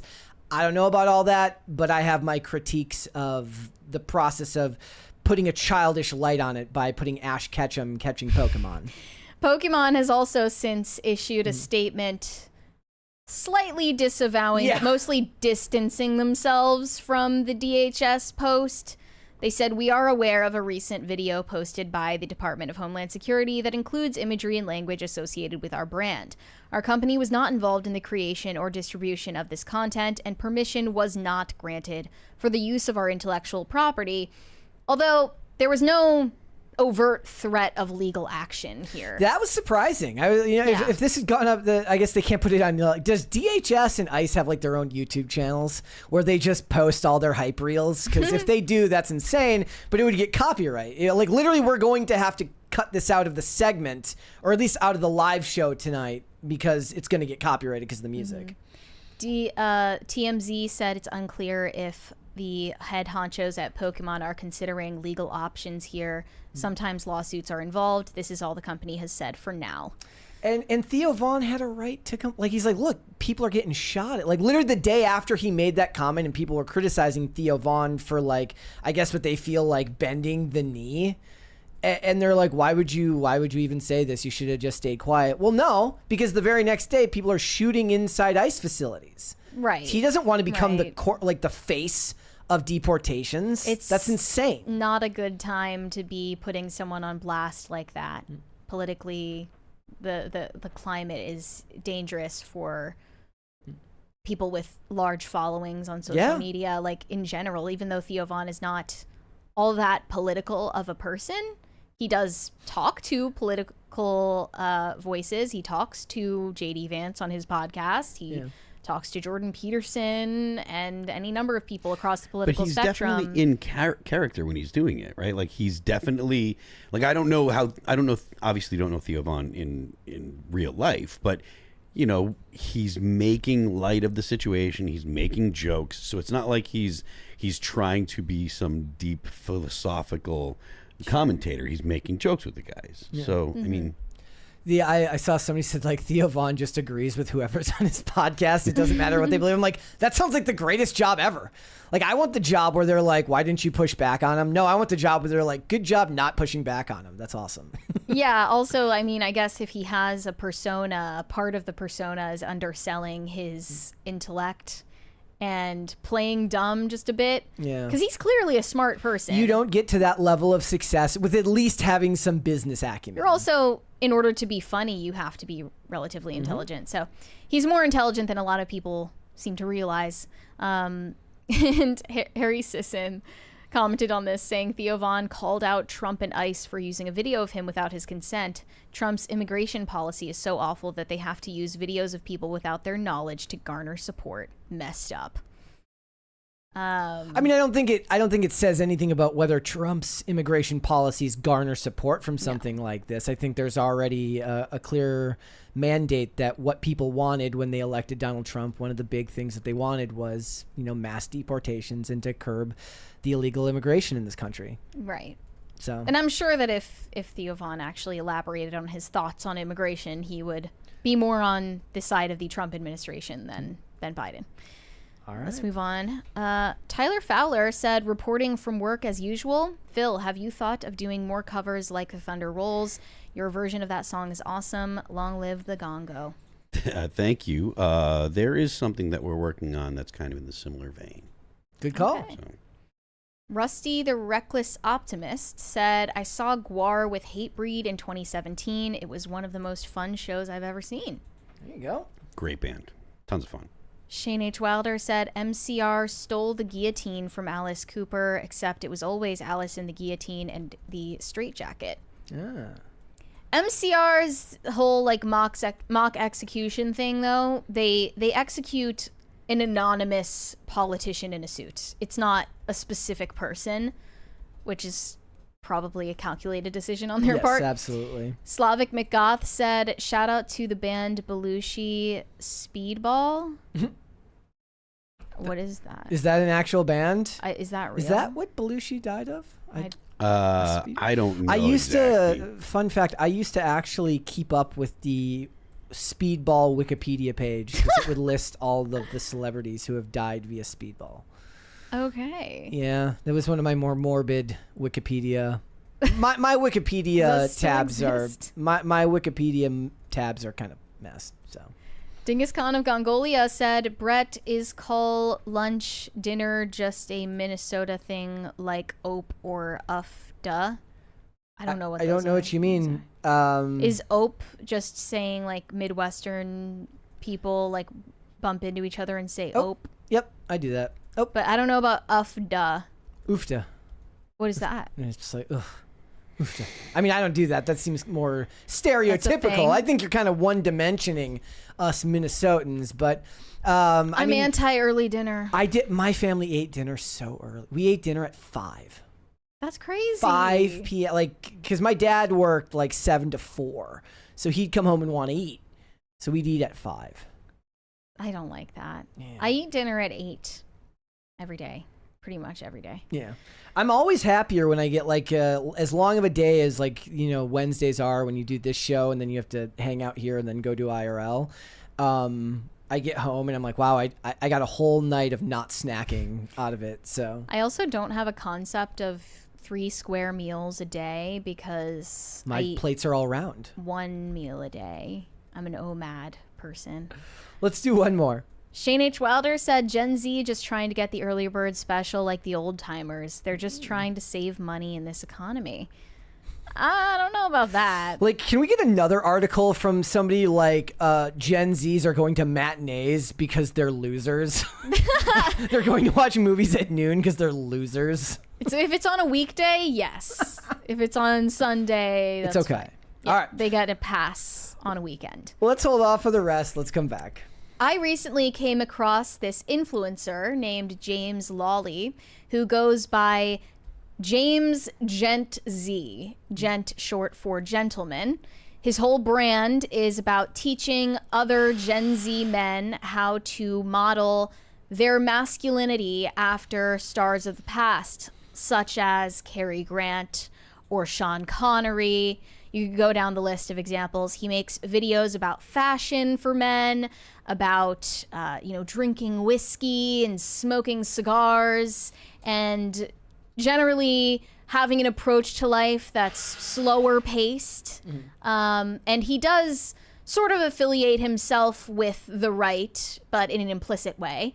And he was recently interviewed on Fox News about his content and why he felt inspired to make this content for young men. He says he is promoting what he calls classic masculinity, and I wanted to show this clip of his interview. Bear with me. This is the Fox media player. It's It always sucks, awful. but it's fine. Okay, We'll let's get through try to get this to work. We got it? Yeah, we got it. He's a young influencer building a movement around classic masculinity. Whatever you do, and whomever you do it with, a man should always dress well. Today, there's a bizarre misconception that being concerned with your appearance is feminine, but it wasn't always this way. That's not even Back true. in your Like, women granddad- don't even dress nice these days out in public. They go out in sweatpants and huge sweaters.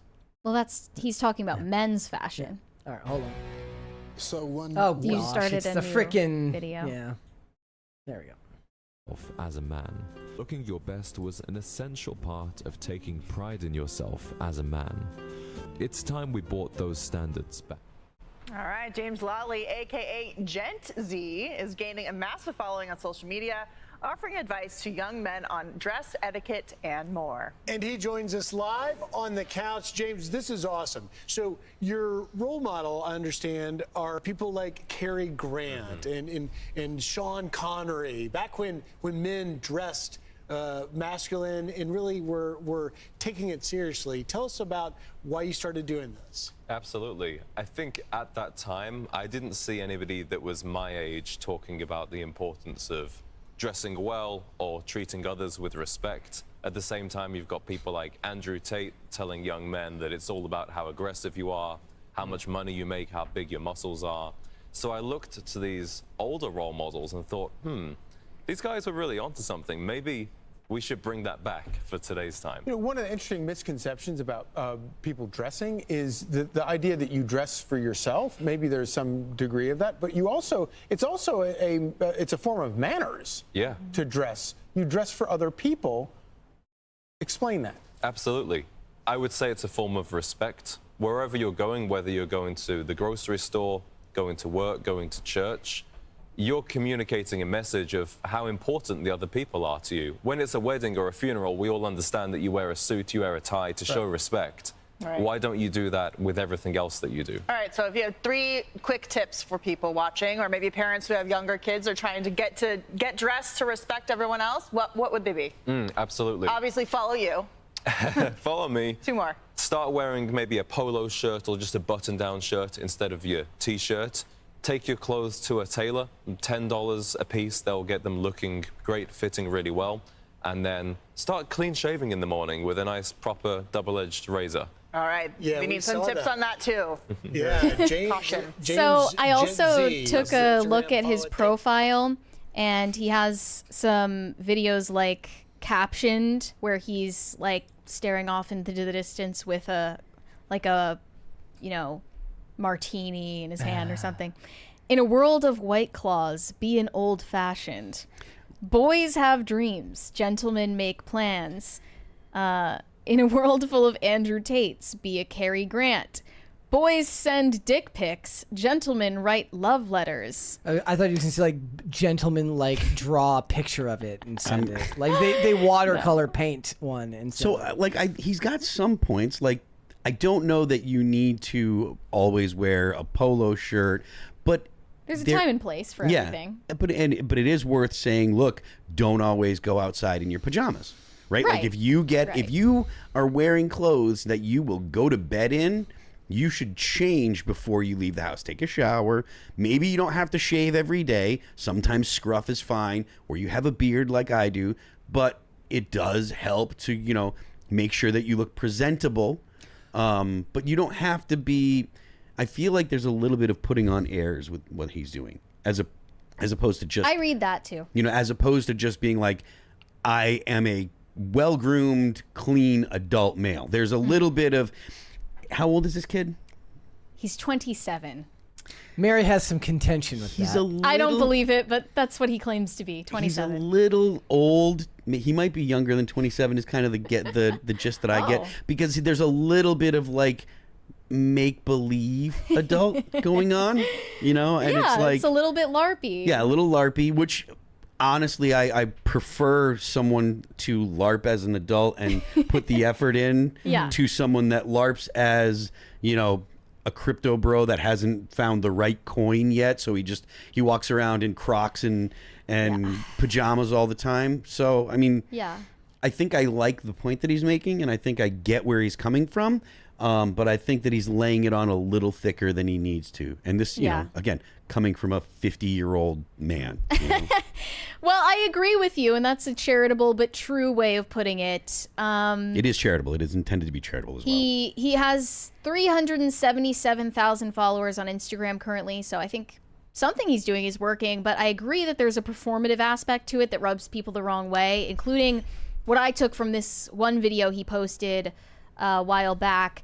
never forget what they took from us. And Brett, you have this video where he's sitting next to this guy and they're both flipping through vintage Playboy. Can we play this? Like actual magazines.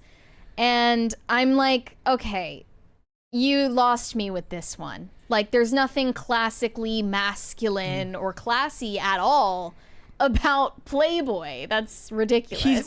He's playing back to this like idealized version of a previous time in the world that he never actually experienced. There's two 20s. Gordon Shumway said, look up Sean Connery's outfit in Zardoz and you'll think twice about dressing like him. That being said, dressing better is a good habit to have. Let's put an end to looking like a bum. And there's also 20 from Not That Jen Stewart.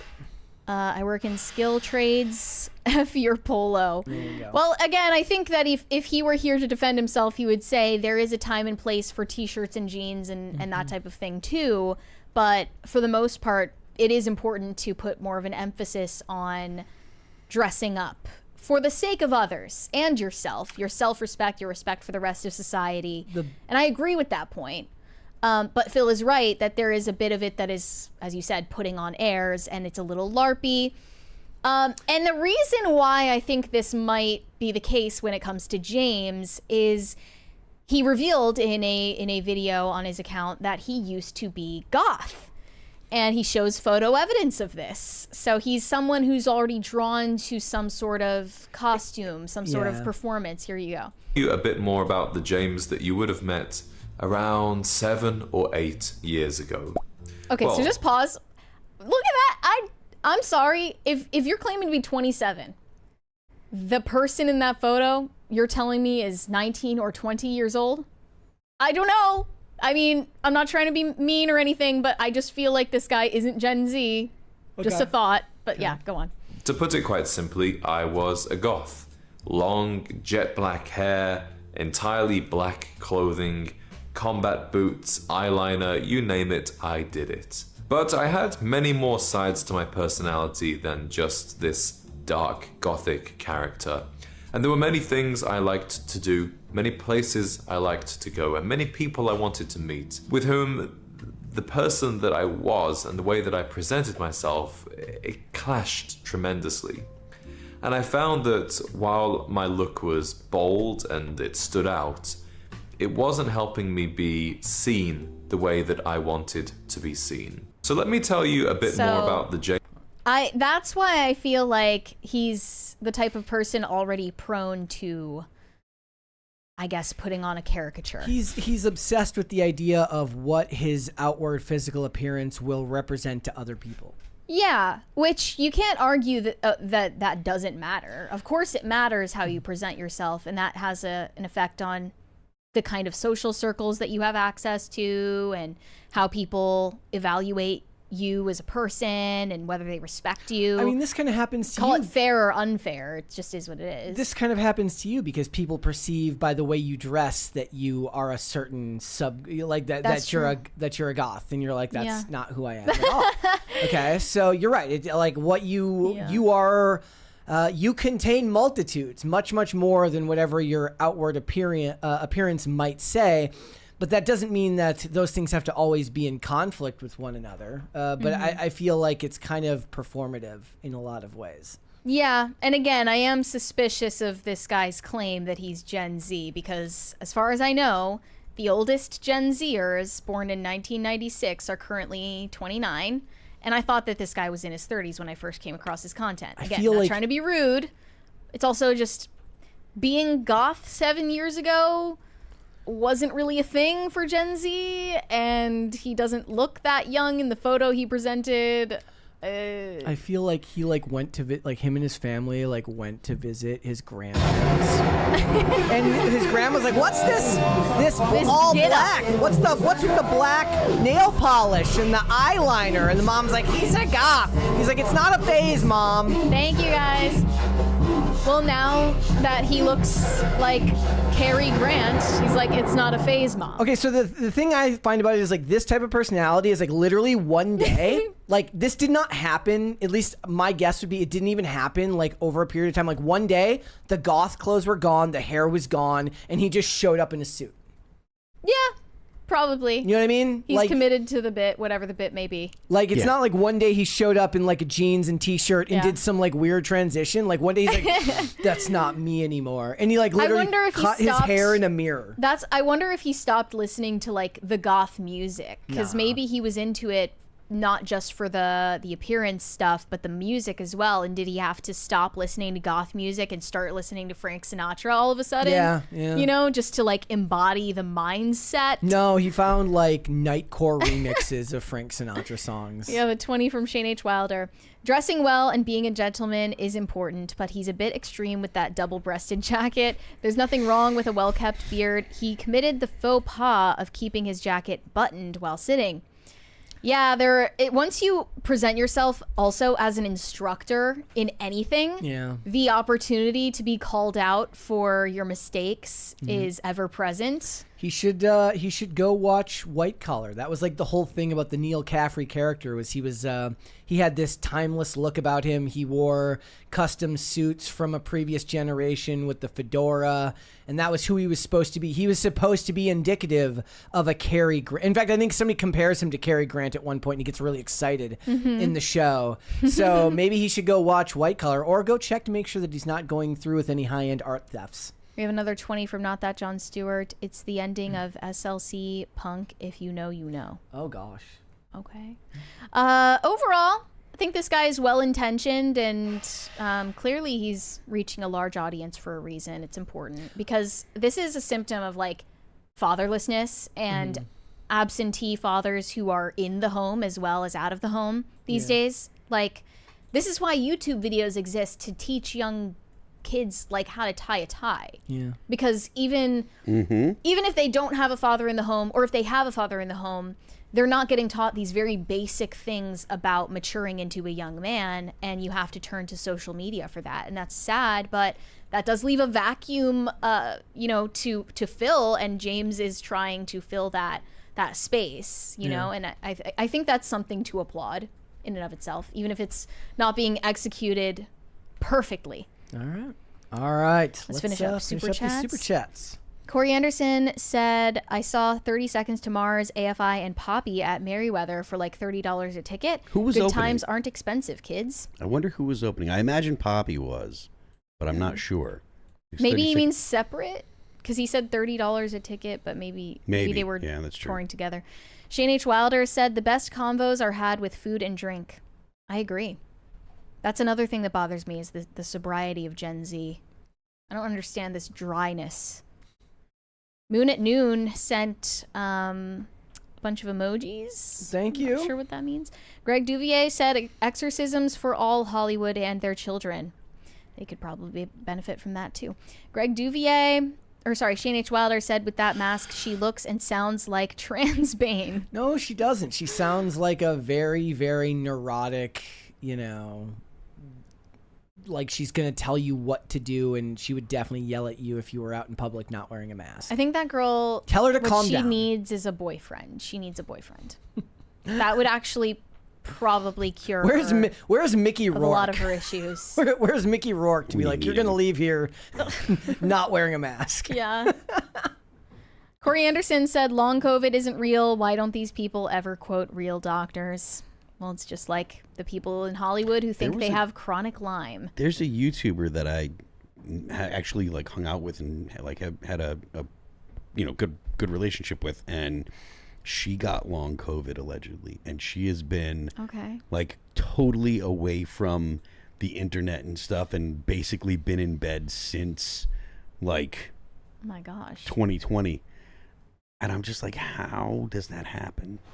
But I think maybe what a lot of these people are experiencing, possibly some of them, adverse reactions from getting the vaccine and all the boosters. Maybe. That could probably F you up and give you chronic issues. You might also have a different, like, autoimmune problem, and you're just calling it long COVID because you're crazy.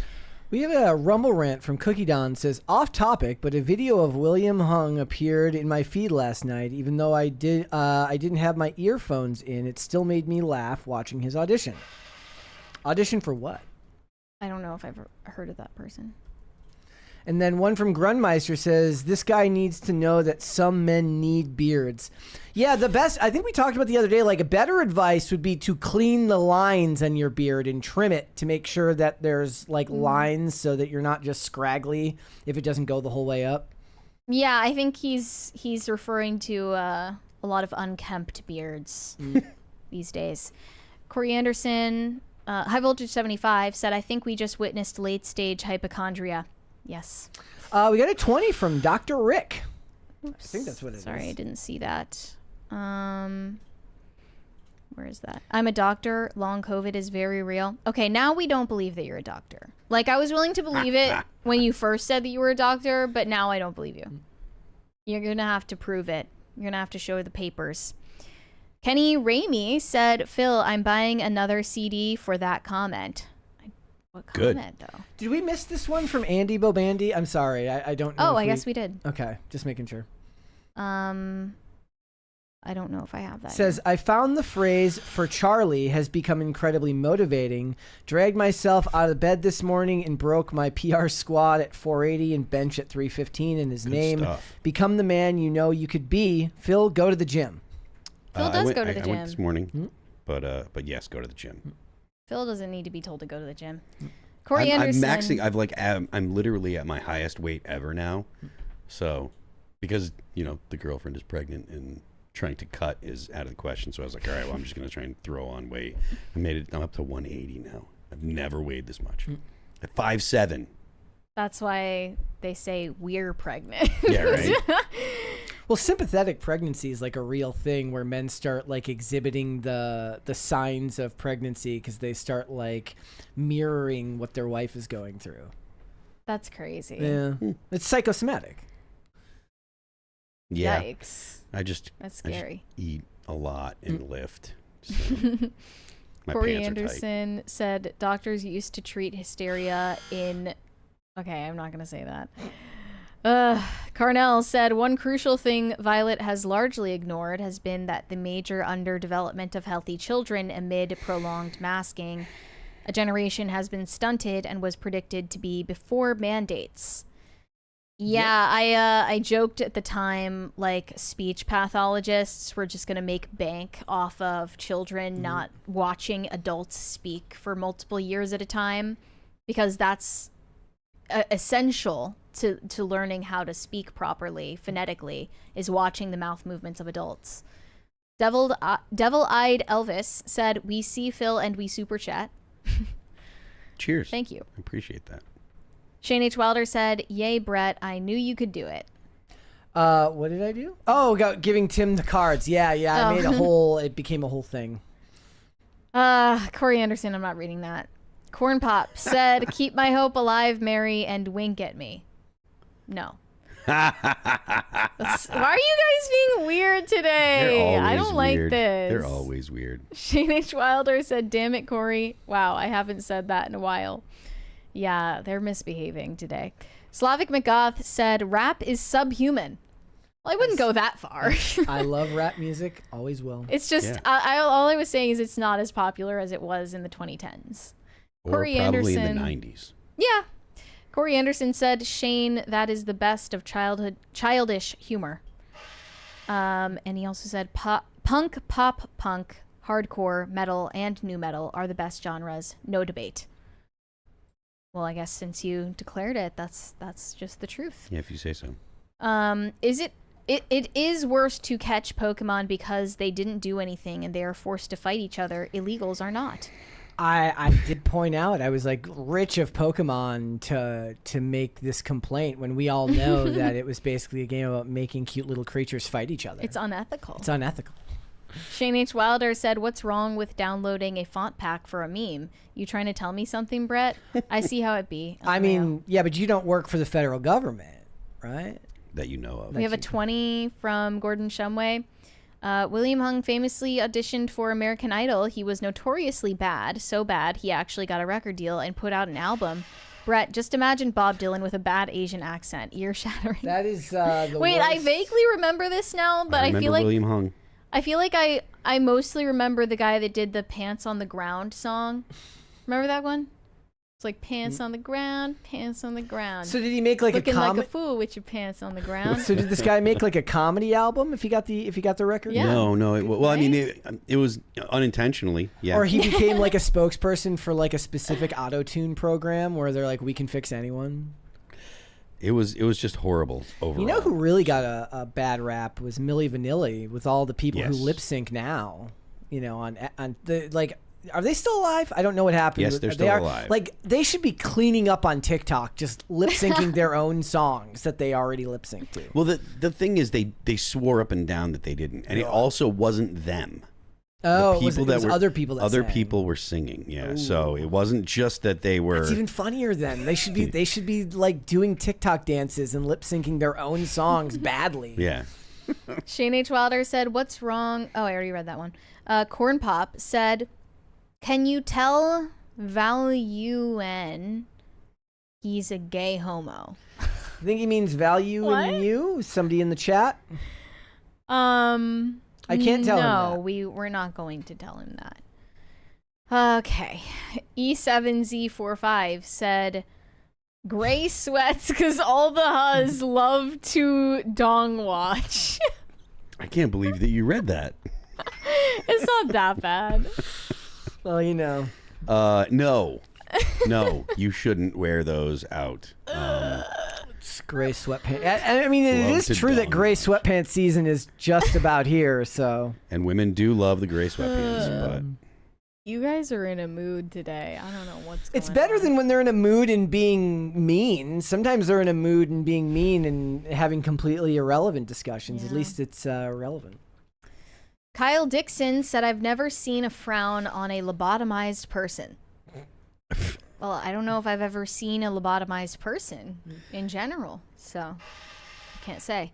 Corey Anderson, did I miss another 20? I don't think so. Did you? Okay, I'm just wondering. No. Corey Anderson said, "The only times it is acceptable to wear pajamas outside are if you are taking the trash out or your home is on fire." Yeah. I think those. I mean, look, if you're running to the store to grab milk in the morning for your coffee or for your cereal, fine. You're doing those kind of things, fine. But if you're going out, even if you're going like to the grocery store to do shopping, convenience store is acceptable.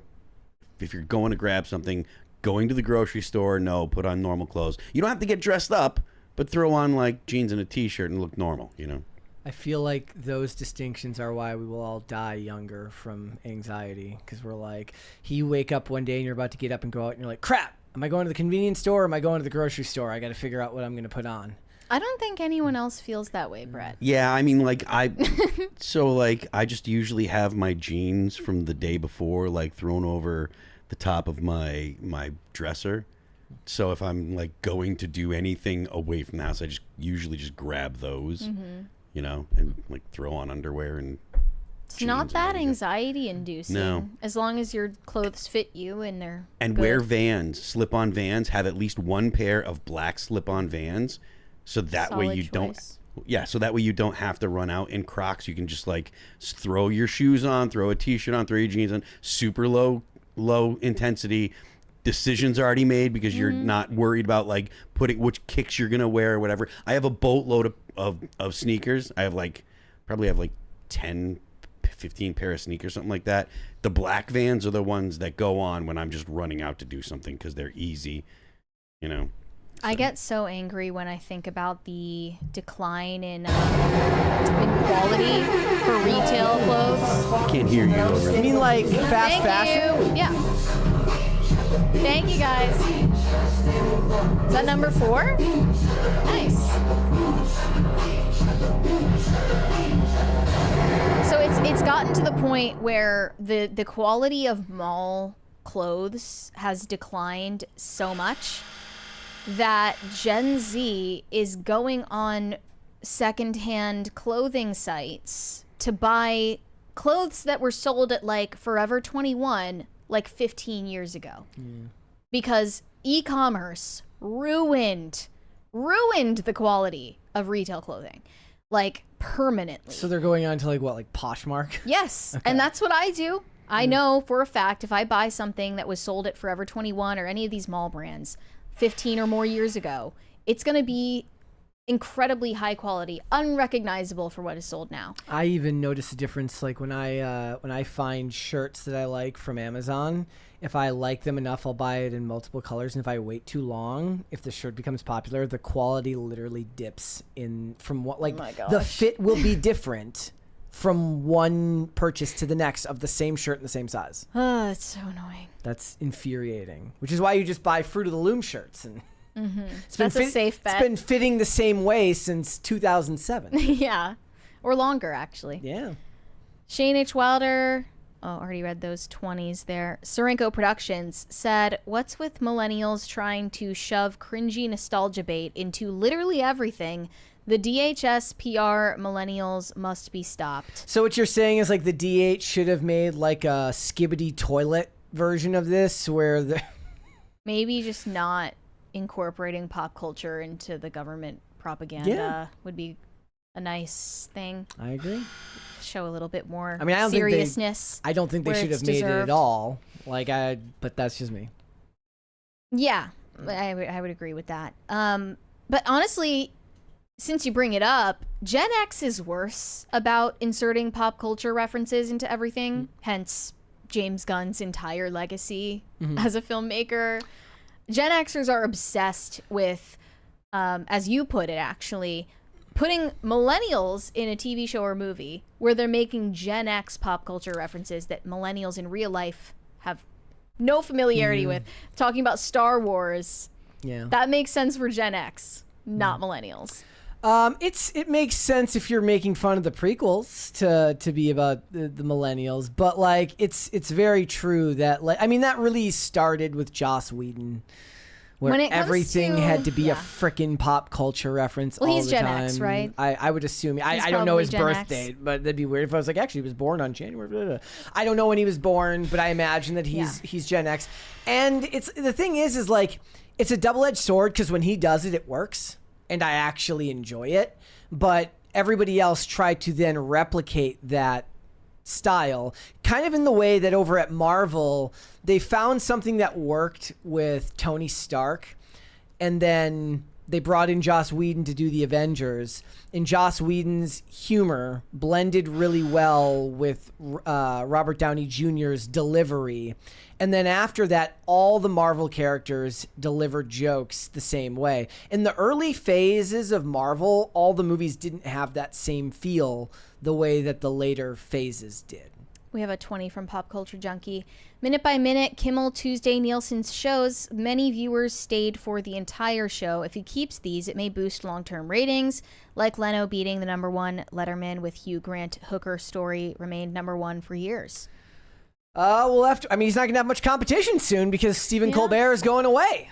Maybe that's why Disney suspended him in the first place. They just knew it would benefit him in the long run. There was I'm crazy, but I never thought that suspension was going to last longer than a week total.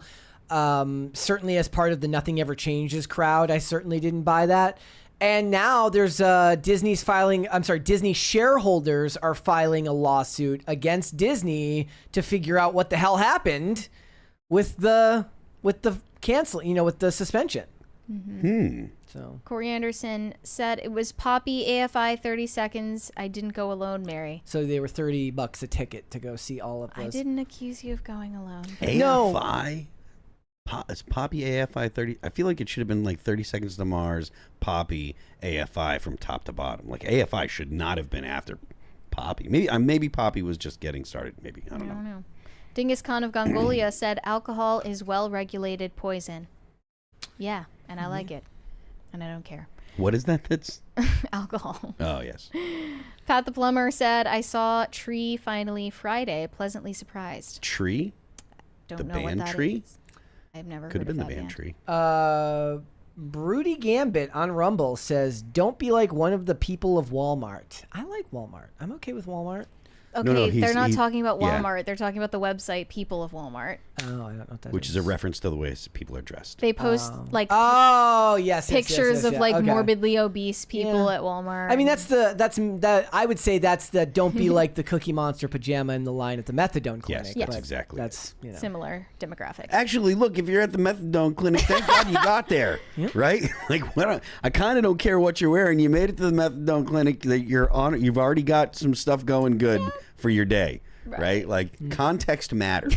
So. Corey Anderson said gents would tell men to say Church of Bone instead of Pound Town because he is classy. All right. So when we were in Canada, they don't have Dollar Tree there. They have Dollarama. That's what they call their Dollar Tree there. And I was like, can we? Now I kind of do want to go to the UK because they had Pound Town. That was the dollar stores there. I think they're gone now. I think Bonnie Blue literally used to work at that.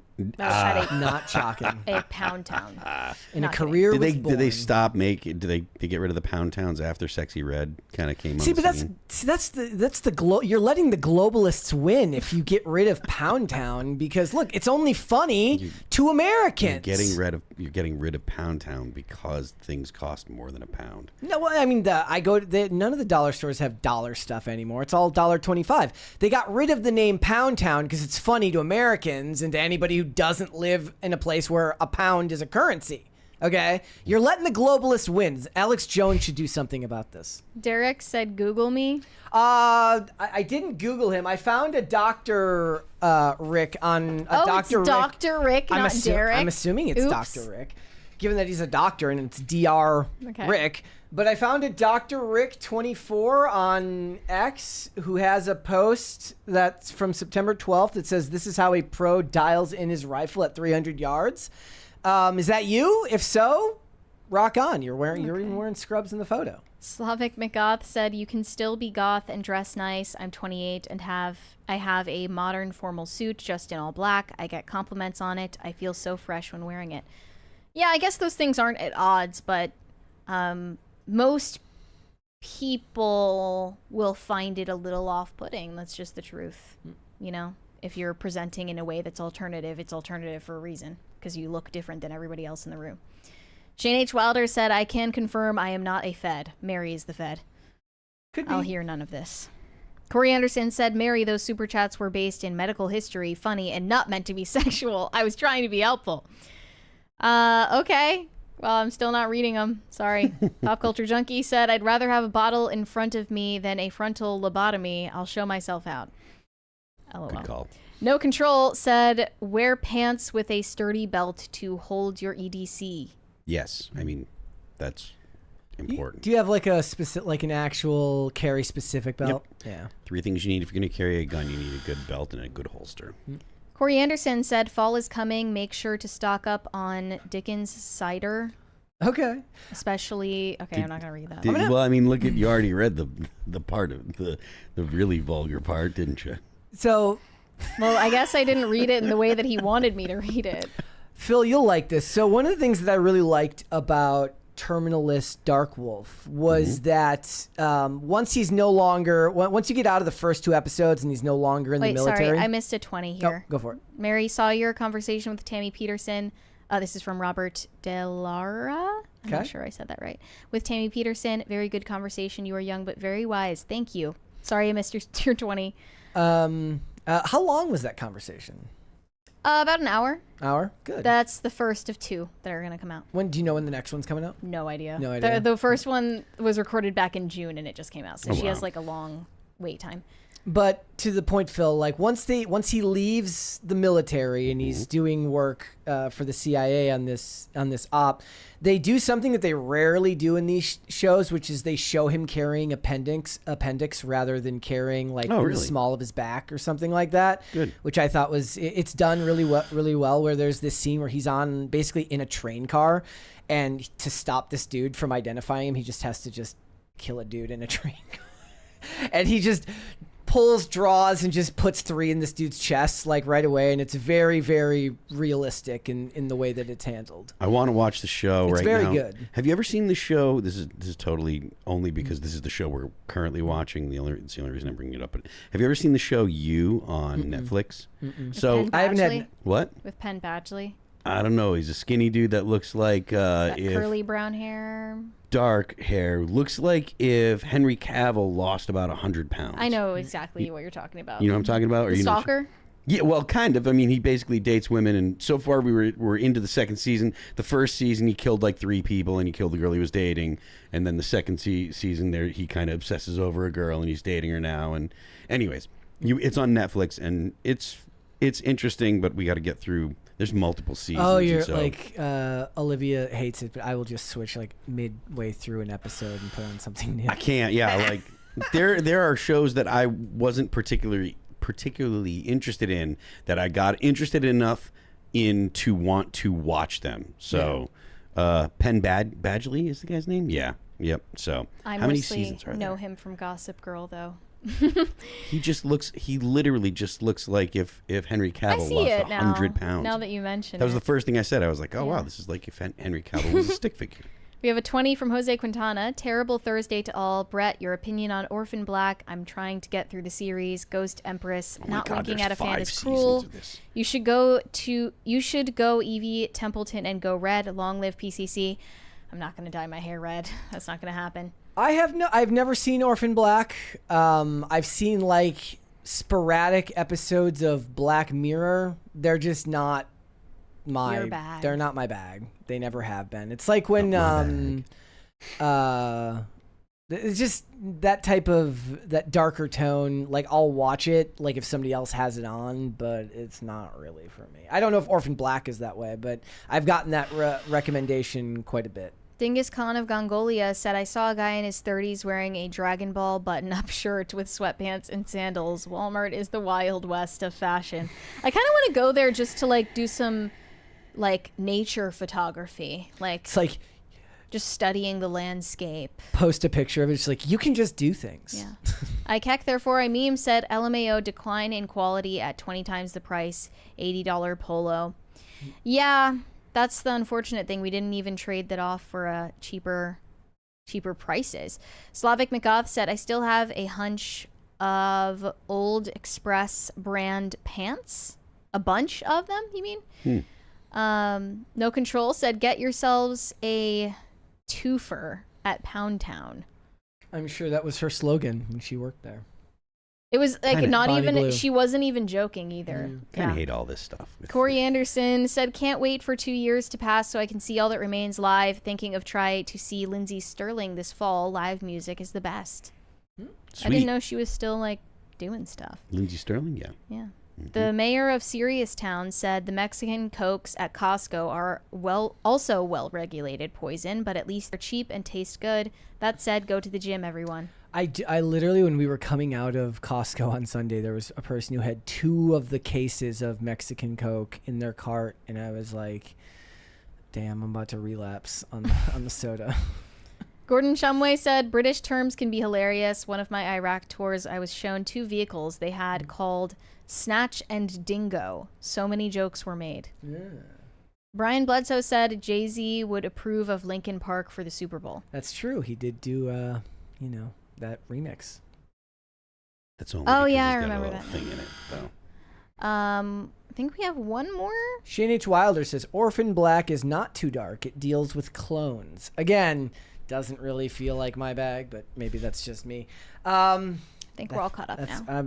Go over and check on Rumble and make sure that everything is caught up there. Yeah, we went to Costco on a Sunday. It was that's crazy work to choose Sunday to go there. It's just so damn busy the whole time. It's like there was and every aisle has a taste tester. Did you get the strain that Violet was talking about, SARS-CoV? Yeah, basically 1000. Every aisle had a taste tester. Like the That's like what they're supposed to have. Yeah, well, I mean they don't. I don't think they do that during the week. Like a free sample. Crisis Party number 5. 5. Thank you guys. Thank you guys.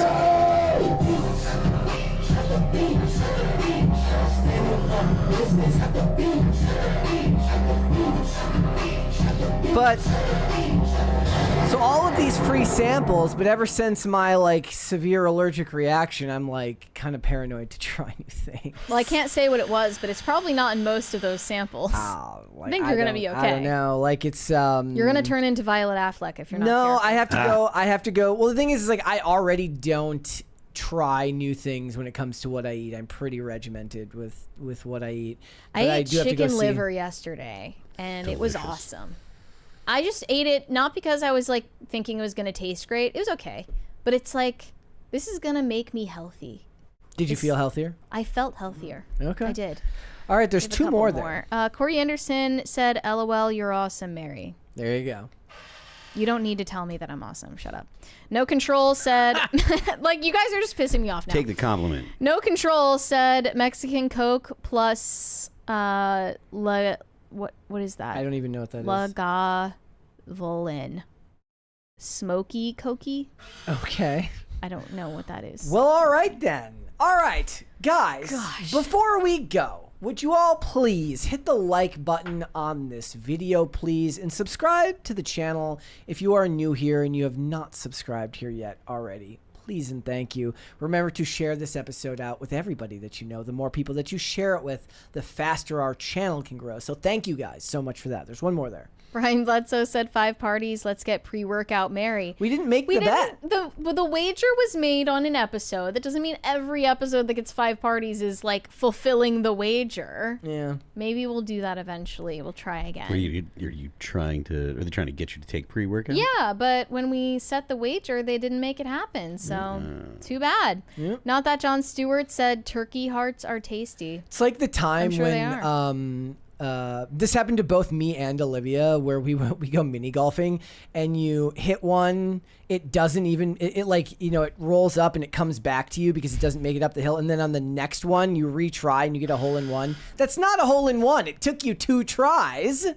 You can't do that. Right. You can't just make a bet on one day and expect that to count on the next day. Shane H. Wilder said, ever had chicken gizzards or liver and onions? No, I have not. Liver and onions is not particularly good, but chicken gizzards are good. That would be a tougher sell for me. High Voltage 75 said, I like turtles. I like turtles. Good to know. All right. Phil, where can they find you? You can find me on Twix. I am at Phil That Remains. The band is All That Remains. You can find the band on Apple Music, Amazon Music, Pandora, Spotify, Deezer, and YouTube. Don't forget, the left lane is for crime. All right. You guys can send me validation on Instagram at Mary Archived, or you can send me hate on X. That is also Mary Archived, and help me get TikTok famous. That is also Mary Archived. All right. If you guys want to follow me, I am on Instagram and X at Brett Dasovic on both of those platforms. We are here 5 days a week, Monday through Friday, 3 p.m. Eastern Standard Time, which is, of course, noon Pacific. We are on Amazon Music, Apple Podcasts, Pandora, and Spotify. If you would like to listen rather than just watch the show, you can rate and review on Apple Podcasts and on Spotify, which is another great way to help the channel out. If you want to follow us on social media, we are on Twix at PopCulture_show, Facebook at Pop Culture Crisis, Instagram at Pop Culture Crisis Pod. Remember, guys, Mary will be gone next week. The shows should run as normal, except for on Wednesday. It looks like we will be looking into running a Q&A stream that day. We'll probably do the show for about an hour. I will put out a request for questions on the Pop Culture Crisis Twitter, on my X account, sorry, not Twitter, on our X accounts, and we'll see if we can also put up a community tab post here on YouTube, and then we will run through questions next Wednesday. It'll just be me. So stay tuned for that, guys, and we will be back with another episode tomorrow. We'll see you then. Bye. Bye, everybody.